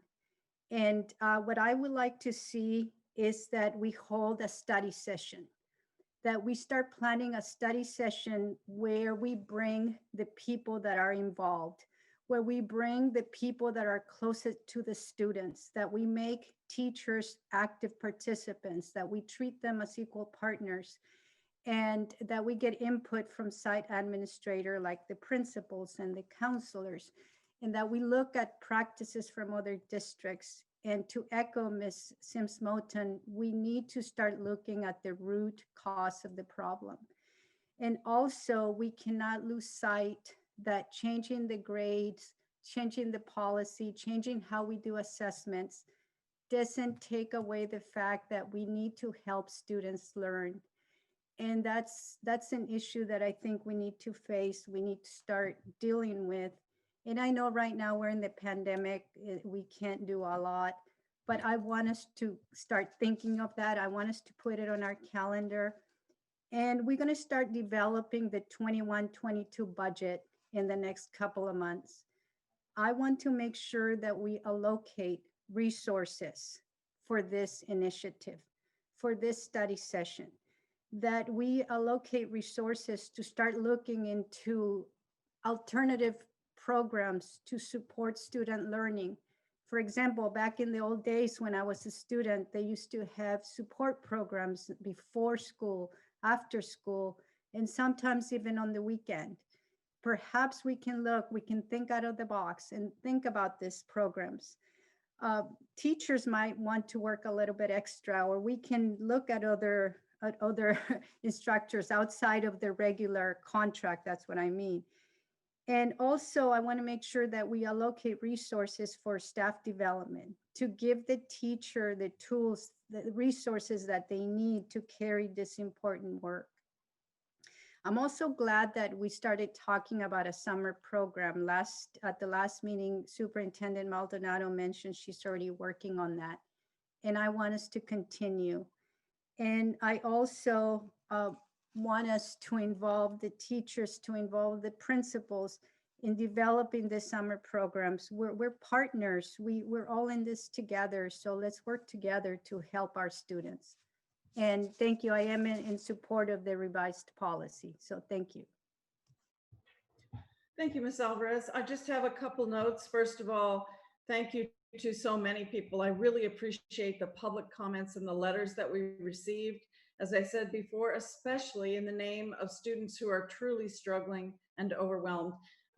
Moreover, as my sister board members have mentioned, Ms. Maldonado and the team were really responsive to the direction given by the board last week to receive more input, to express the need more fully with alarming data, to survey those closest to the challenge, students and teachers, and not only revise the policy, but come up with a plan. This is excellent. And please, please examine the amount of homework. We're hearing over and over that it's very, very tough. Second, I just have a request. Please remember this mandate that we are trying to achieve equity and hold students harmless due to the learning and the credit loss impacted and worsened by the negative effects of the pandemic. And tonight, Albert Einstein's great quote resonates with me. He said, "Insanity is the act of doing the same thing over and over and expecting different results." So you are all truly on your way to being innovative and to finding meaningful solutions. I want to reiterate and clarify that this proposed policy is a short-term solution and it will be implemented starting on January 19th going forward, not back in time. So at this point, I'd like to ask if there's a motion to approve the proposed grading policy for implementation while we are in distance learning. Ms. Sims-Moton has made the motion. Is there a second? Second. Ms. Camp, sorry. Did you have your hand up, Ms. Munoz? Yes, Okay, I'll take your Yes. second. So it's hard to see with 16, 18 people. That's okay. I'd like to call for the motion. All in favor, please say aye or raise your hand. Aye. Aye. This motion has passed, and this grading policy has passed and been approved unanimously. Thank you. So now it's time for a few reports, and I've been promised by Superintendent Maldonado that this will go quickly, even as we know that each of these topics is important. We also know that it is late in the evening. So I will turn this over to you, Ms. Maldonado. Yes, we are ready to go. We'll start with Ms. Larios on the Title I LEA Parent and Family Engagement Policy. Thank you, Superintendent Maldonado. If I may please have share access for I will be navigating the slide deck today.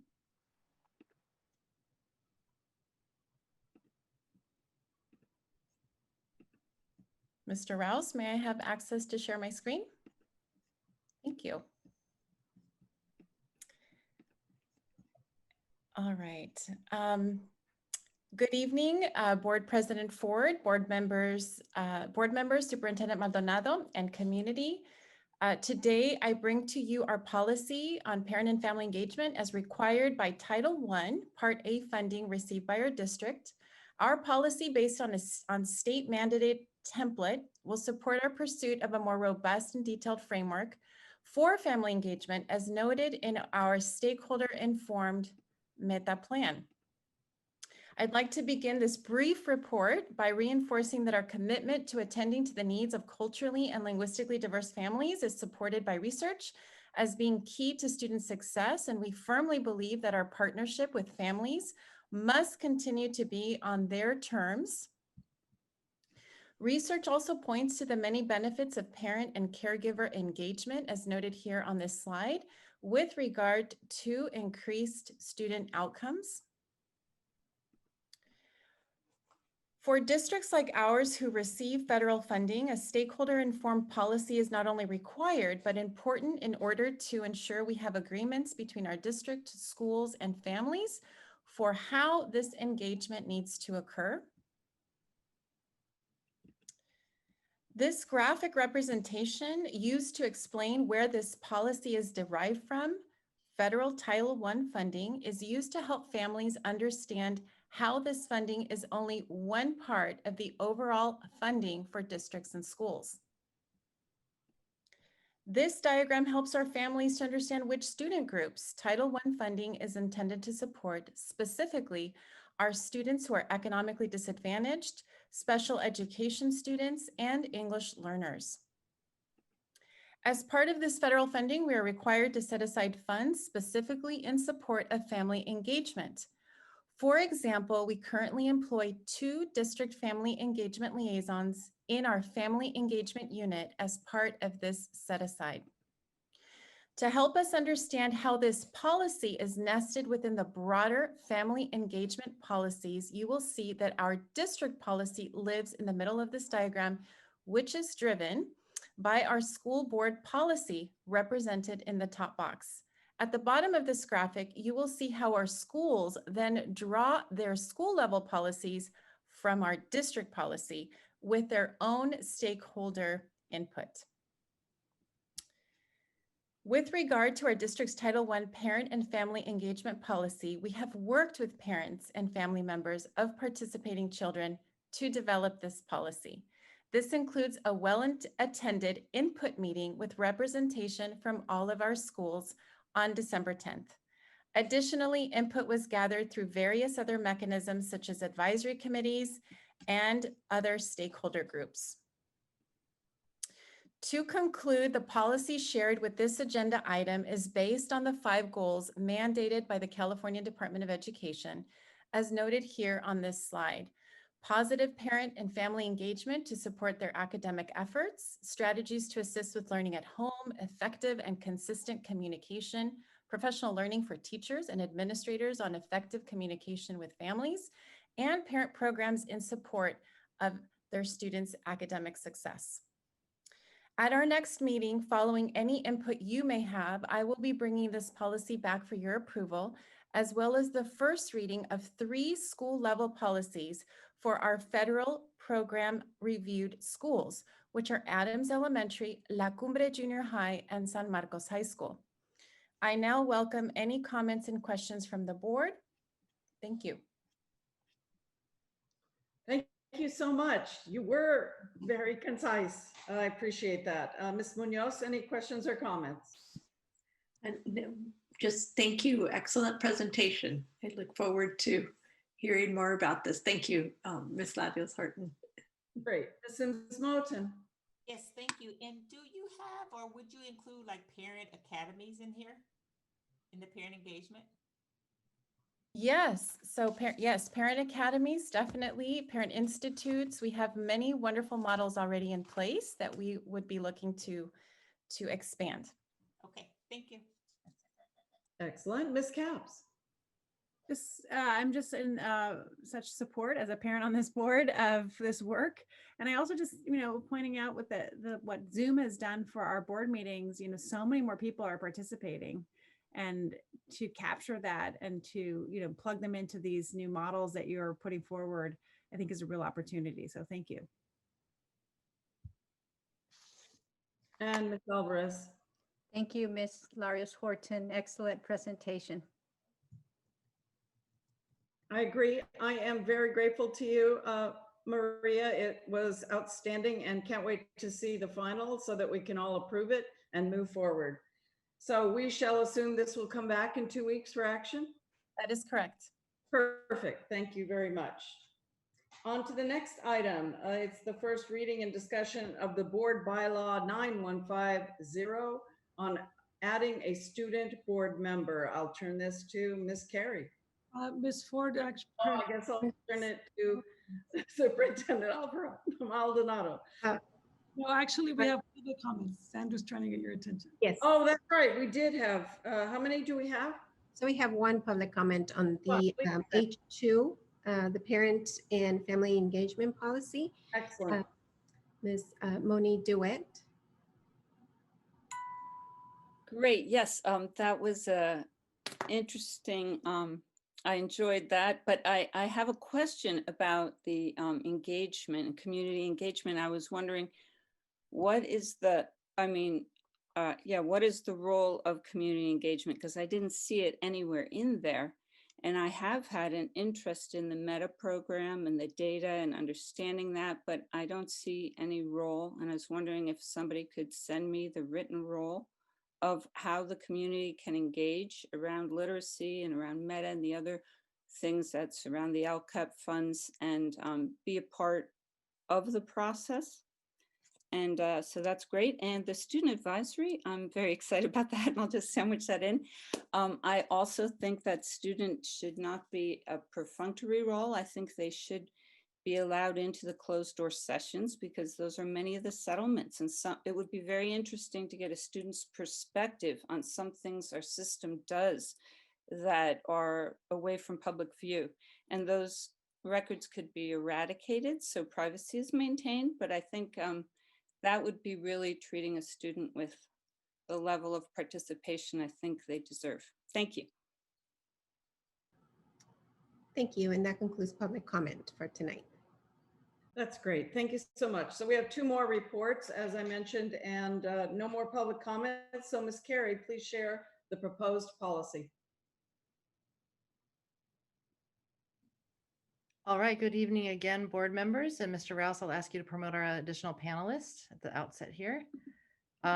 This is very exciting to bring to you and well-timed, given many of the comments tonight from our students and from you as board members.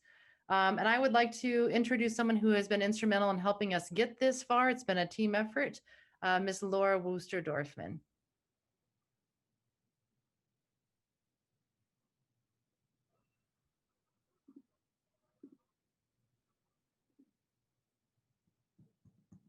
I see here. And then Mr. Rouse, if we could have the slide deck.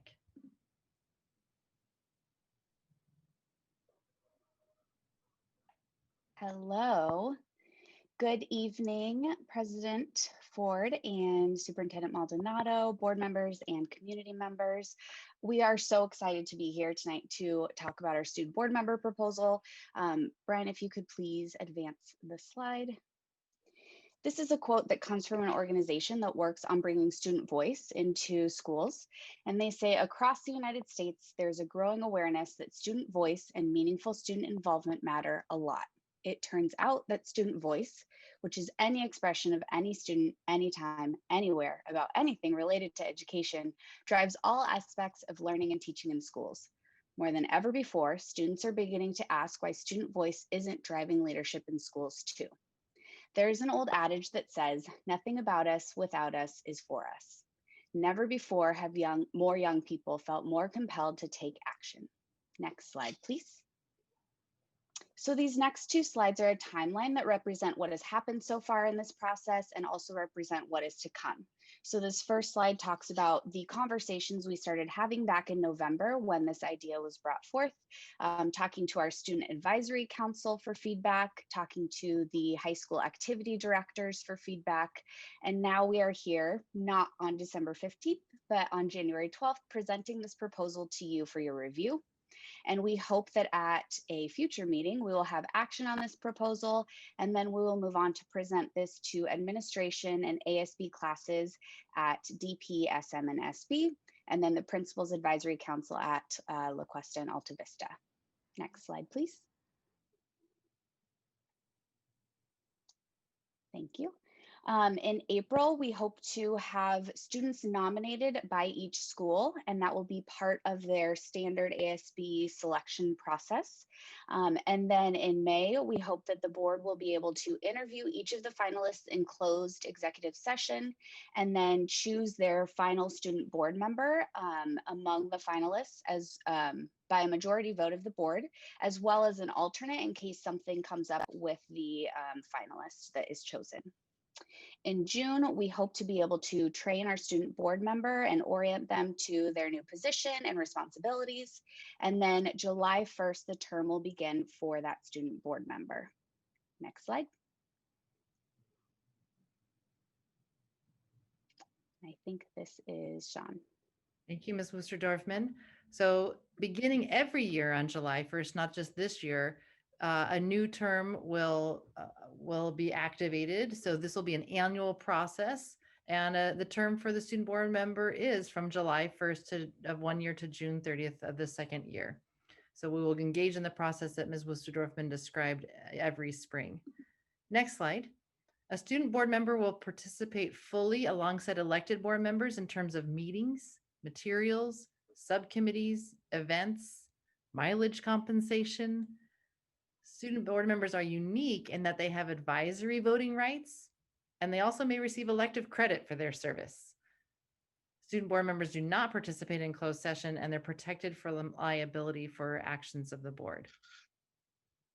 Last slide is just a shout out to the fact that we've consulted with not only EdCode, but also with legal counsel in developing the proposed board bylaw that you have before you tonight. We are here to answer any questions that you have, and pending your input, we would be bringing this back to you for action at the subsequent board meeting. Oh, I'm so excited to be a part of the board that does this. So thank you so much. That would be my comment. And I'd like to know if any members of the board have anything they'd like to say. Ms. Munoz. Yes, no, just very excited about this, and thank you for preparing this presentation. The only question I had was I didn't notice if it was in there, if it would be like a sophomore or junior, that, you know, if you're going to look at like certain, in terms of prospective student board member. It's not prescribed. So really it has to do with the nominee that the school puts forward. Very cool. Thank you. Thank you. Ms. Sims-Moton. Yes, very glad to see this. I know this was something that Dr. Reed had really wanted and hoped had gotten it before she threw the next election, but it's good to see this going forward. So hopefully she's out there listening, knowing that we're pushing forth on this, and thank you for your work on this. And this is exciting, and looking forward to this board member, student board member coming on. Great. Ms. Capps. Yes, I agree. I feel Dr. Reed's excitement right now. So thank you. I just had a question in the spirit of, I believe, Ms. Sims-Moton's comments at the last last item is it possible to run this by any group of students before we take final action? Or again, I know there's a lot of work, and so I don't want to add to it, but I do think that some input if it's easy and convenient would be helpful. Superintendent Maldonado. We have already done some of that. We can bring the results. We'll send you the results in our Friday update. Great, because I'm sure they might, I mean, I would imagine they might, obviously think of things that we haven't and could augment the good work that's done before us. And I'm really excited to move forward with this. Yes, thank you. Thanks. Truly. And Ms. Alvarez. Thank you for a great presentation, and just want to make sure that this opportunity is open to all of the students, that they know about it and are able to apply. So thank you. Terrific. As you can tell, Ms. Carey, we are looking forward to having this come back for action soon. Thank you. Wonderful. Thank you. Thank you. And our final report of the evening is the proposal to approve a 5-year lease agreement between Santa Barbara Unified and Enterprise Fleet Management. We allotted 10 minutes to this item, so go for it, Ms. Chate. Thanks. Thank you, President Ford. So I'll go through these pretty quick because I know you've read them, so I'm not going to sit here and I'll just point out a few things. That our total fleet size is about 84. And that includes not only our M&O team and some food service, but all of our vehicles that are at the school sites. Mr. Rouse, I'm on the next slide. Over 50% of our fleet is over 10 years. The average vehicle is about 12.4, about 12.4 years. And to do 5 cars a year, it would take us about 16 years to replace the entire fleet. So it was, tonight we're going to talk about possibly doing 26 of our 50 vehicles in M&O and then replace the remaining 24 over the next 2 years. That's phase 1. Phase 2, we would like to start working on the remaining 34 vehicles. Some of these vehicles are so old that they don't have the safety elements to them. And plus smog and repairs and all kinds of things like that. So it'd be good to get them off the road. This isn't your typical lease. We're financing, but they keep calling it financing. They call it an open-ended lease, but it's not like your typical lease when you lease a car. When you finish leasing a car, you may be paying fees on it because you've gone over the mileage or you've dinged it or something, you've had an accident or damage to the car. And when you give it back, if they turn around and sell it, they keep the proceeds from the sale. When you finance it, at the end, there are no fees. You can go over the mileage. There's no other types of fees involved. And then when they sell the truck, you get the money back. And we either go into another lease with them and get that truck under another lease. And that 65, in this example, next slide, sorry, Brian, the next, one more. Sorry, I'm looking at my screen. I forget to look at yours. Anyway, at the end, if you make a proceed of $6,500, you keep that and post that towards your next vehicle that you're leasing. So it's very different from a regular leasing. Next slide. So what are the benefits? So the buying power is the big one for us. We can get more vehicles off the road and safer vehicles on the road for our employees. The reduction of fuel costs and maintenance costs is a big one. We will replace all vehicles within a 5-year period. The annual savings is on the M&O trucks alone is about $36,000, $37,000 a year. That's not really a huge savings, but that is a truck. But the more important thing about this is keeping our employees in good, well-working vehicles that are up to all the most advanced safety codes. Also, there's no RFP, RFQ needed because we're going to piggyback on the Sourcewell, who we already have an agreement with. So if we did, next slide, Brian. So if we did try to replace all 50 vehicles in 10 years, we couldn't do it because our average is about 3 vehicles a year. And this would be over the 10 years, the cost would be about $2.8 million.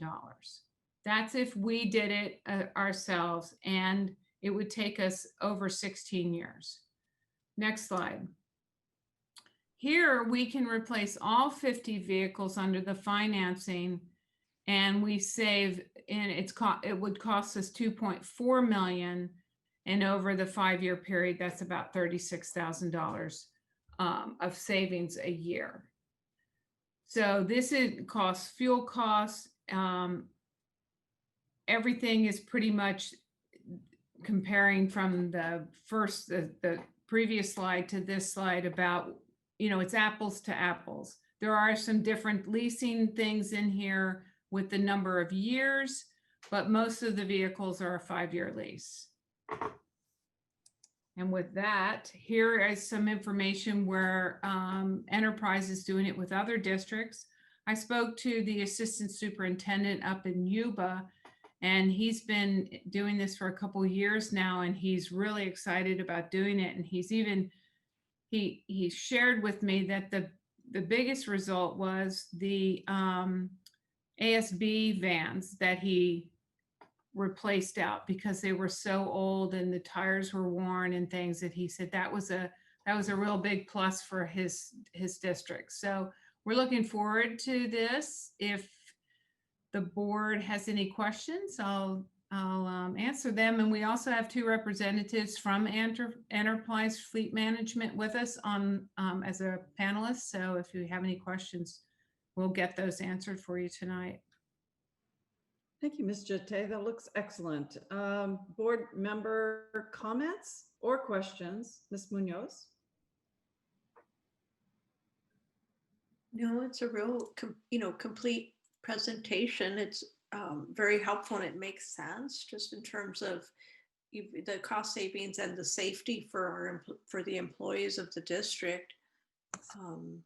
And certainly, as I appreciate also the equity that we would still have in the vehicles once they've been, used for several years, and the ability to replace the current vehicles would be helpful.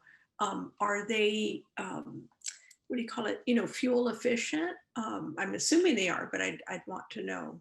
Yes, they are as much as these big trucks can be fuel efficient, but they are newer. If you have a 16-year-old car on the road, the emissions, the repairs, and the cost of gas. But one thing that we are talking about, and this is another plus that I didn't mention, is that when they get better at making hybrids for larger trucks, we can all of a sudden, if that's something that we're able to do, we can move into that after like 5 years. It's not like we buy these trucks, we keep them for 20 years, and now go and we can work on that. But right now, the availability of the hybrid is not for these larger trucks and vans, is not as cost effective right now, but it could be in 5 years. So. Certainly. No, it looks great. Thank you. Thanks, Mrs. Moten. Yes, thank you, Meg, for this presentation. I just have a couple of questions. So will we be getting anything for our old vehicles at all, or they just be salvaged? No. The ones we have bought, we have to put them on the market. We have to have a special process we need to go through.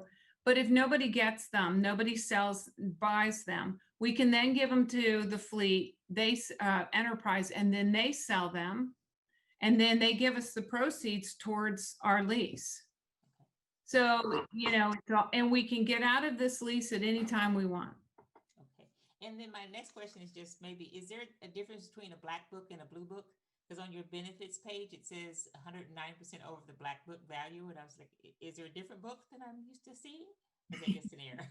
That's a good question. I'm going to let Marina answer that one from Enterprise.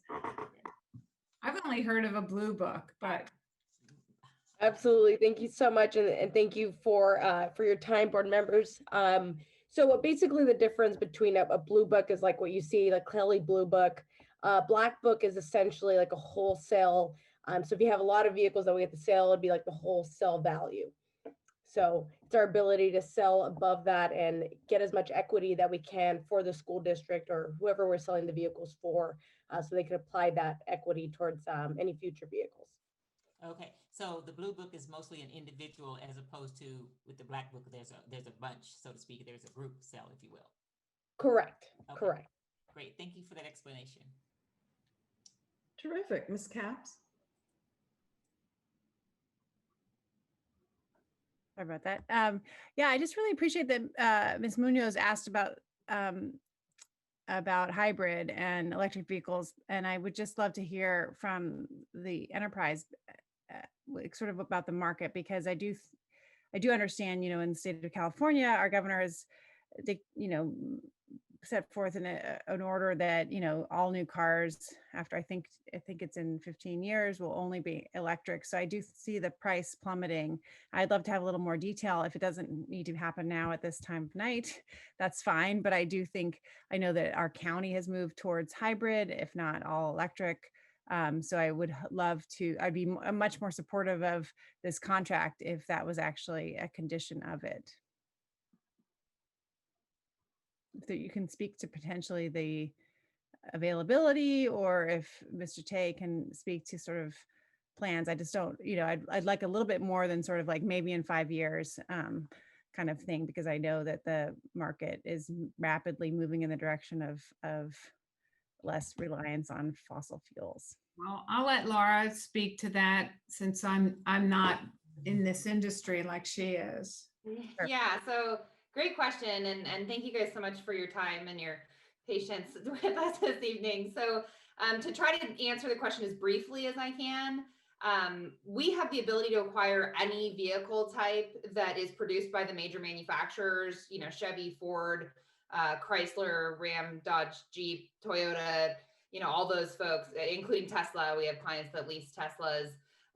So if the district's decision is to acquire either fully electric or hybrid vehicles, that is absolutely an option with us. Our role in the decision-making or the consultative approach that we take is we advise you toward the lowest total cost of ownership. That's our primary focus. And at this point, fully electric just tends not to be the most cost effective given the high upfront cost, and there's still kind of limited buyer base due to the range on the vehicles. But you're absolutely right. There's a lot more technology being invested in that, and I do think that will change in the very near future. So at the end of the day, if you tell us we want only electric vehicles, we will get you electric vehicles. There is a little bit of a limited capacity with, for example, like maintenance vehicles. There's not a great utility body truck that's fully electric at this point. We also have some really good options for hybrids. If that's something that you want to look at in future conversations, we're open. It's your fleet. You tell us what you want to do with it. And the one other thing I will say, I think somewhere in this meeting, I heard somebody mention carbon footprint and offsetting that. And Meg mentioned earlier that getting newer vehicles by definition will improve the district's fleet's miles per gallon, which will inherently lower your carbon footprint. So it will help that initiative, just not specifically via electric vehicles in this first round. So I'm not sure if that's a satisfactory answer or not. But No, that's a great answer. I appreciate it. Yeah, and this is the first discussion, so I would like to see some cost comparisons of what it would take of a hybrid fleet. Obviously, we need to strike the right balance, but the market has changed dramatically, as you just indicated, and I want us to at least explore those options. That would be my preference. Well, another part of that is also having the charging stations for these hybrids. We are currently not ready to do that in this district. Not that we can't be, but we have, that's a lot of planning. So that's why I was thinking, it may not be 5 years, it may be 3 years, but we can work towards something and we've talked about that a lot in our meetings about going to hybrid, but we're not ready for that because we can't charge 50 trucks overnight. We don't have that capacity. But I know our county has moved in that direction and our city to some degree. So I would want to understand sort of their charging capacity, which is often just like, you know, a block or two away of our own parking lots. And I just know that we're not leading the way here. Other public entities are, you know, already have done this. So I'd love to understand a little bit more about what they've done and if we can learn anything to our advantage. It also reduced costs dramatically when it comes to gas and the charges that we would have to, you know, expend that way. So I just think we need to consider it. Thank you. And Ms. Alvarez. Thank you for such a thorough presentation. I read with great interest, and I like that we're going to piggyback, we're going to save money, and we're going to keep the employees safe. So thank you. Appreciate that. Thanks for driving this, Ms. Chate. I wonder if either Laura or Marina have anything that you'd like to say. I'm very grateful that you stayed for this part of the meeting. No, we just really, again, appreciate your time and your audience this evening. Thank you. Terrific. Thank you so much. Ms. Chate, do you anticipate coming back in the near future? Well, I was hoping to bring this back on consent for the next board meeting, but it sounds like we need to do a little bit more investigation in how much it would cost us to replace the vehicles if we can. Okay, sounds great. Thank you. There are no consent items to return to, so we will go on to future coming events. Board members, are there any coming events that should be announced tonight? Ms. Sims-Moten. Just, you know, at the beginning of the meeting, I mentioned about the Martin Luther King event that's on January 18th. So make sure that you're tuning in on the Facebook, mlksb.com, and their Facebook, and to also just tune into the event, certainly, and also to make sure we're supporting our students who will be reading their essays and poems. Thank you so much. And Ms. Alvarez? Mine is the next one for future agenda items. Yes. Is that, are we ready? Are there any coming events? Any other coming events?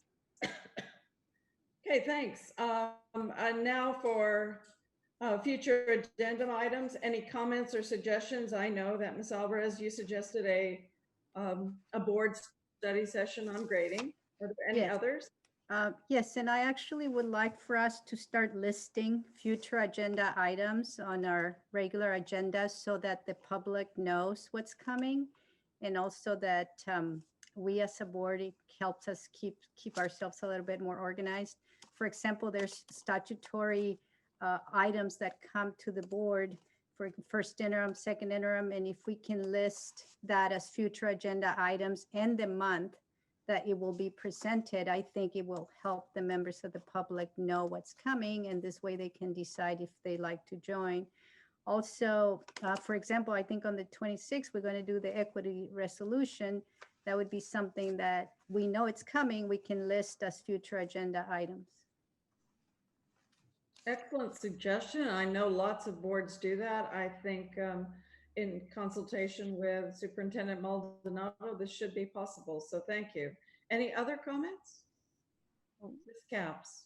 Oh, yes. So the conversation about grading, a few of the letters brought up summer school, and I would love to put on the agenda at a future time that makes sense for the team, a conversation about summer school and where we are with our sort of structure, because I know it's changed a bit over the years. And obviously now with the pandemic, there's going to be a strong emphasis on the opportunities of summer school. So I'd love to have a conversation and understand where we are and where we might improve at the right point. Thank you. Any other suggestions for future items? Then Superintendent Maldonado, could you, do you think it's reasonable for us to encourage you to include this in future agendas, actually lists and months, et cetera, so that we have this view toward the future about what we'll be addressing, including the required items? Yes, we will definitely take care of that, and I'll reach out to you, many of you individually, in case I may be missing some items. So far, I heard for tonight, our board study session in the future, ensuring the equity resolution is in the agenda for the 26th of January. And then looking out a few months, conversation about summer school. So far. Oh, so sorry, good. and then the first interim that we know are, on a regular rhythm, just making sure that we list those as well. Yes, please. Thank you so much. Well, I think it's almost time to close this meeting, and I want to thank everyone for their perseverance and their contributions. I'd also close by sharing a quote that has been really a guiding leadership principle for me, especially as we honor the life and accomplishments of Dr. Martin Luther King Jr. next Monday. In his 1963 book entitled Strength to Love, King said, "Darkness cannot drive out darkness. Only light can do that. Hate cannot drive out hate. Only love can do that." So be kind to yourselves and to others. Stay home if you can and stay safe. This meeting is now adjourned. We'll reconvene at 6:30 p.m. on Tuesday, January 26th, 2021.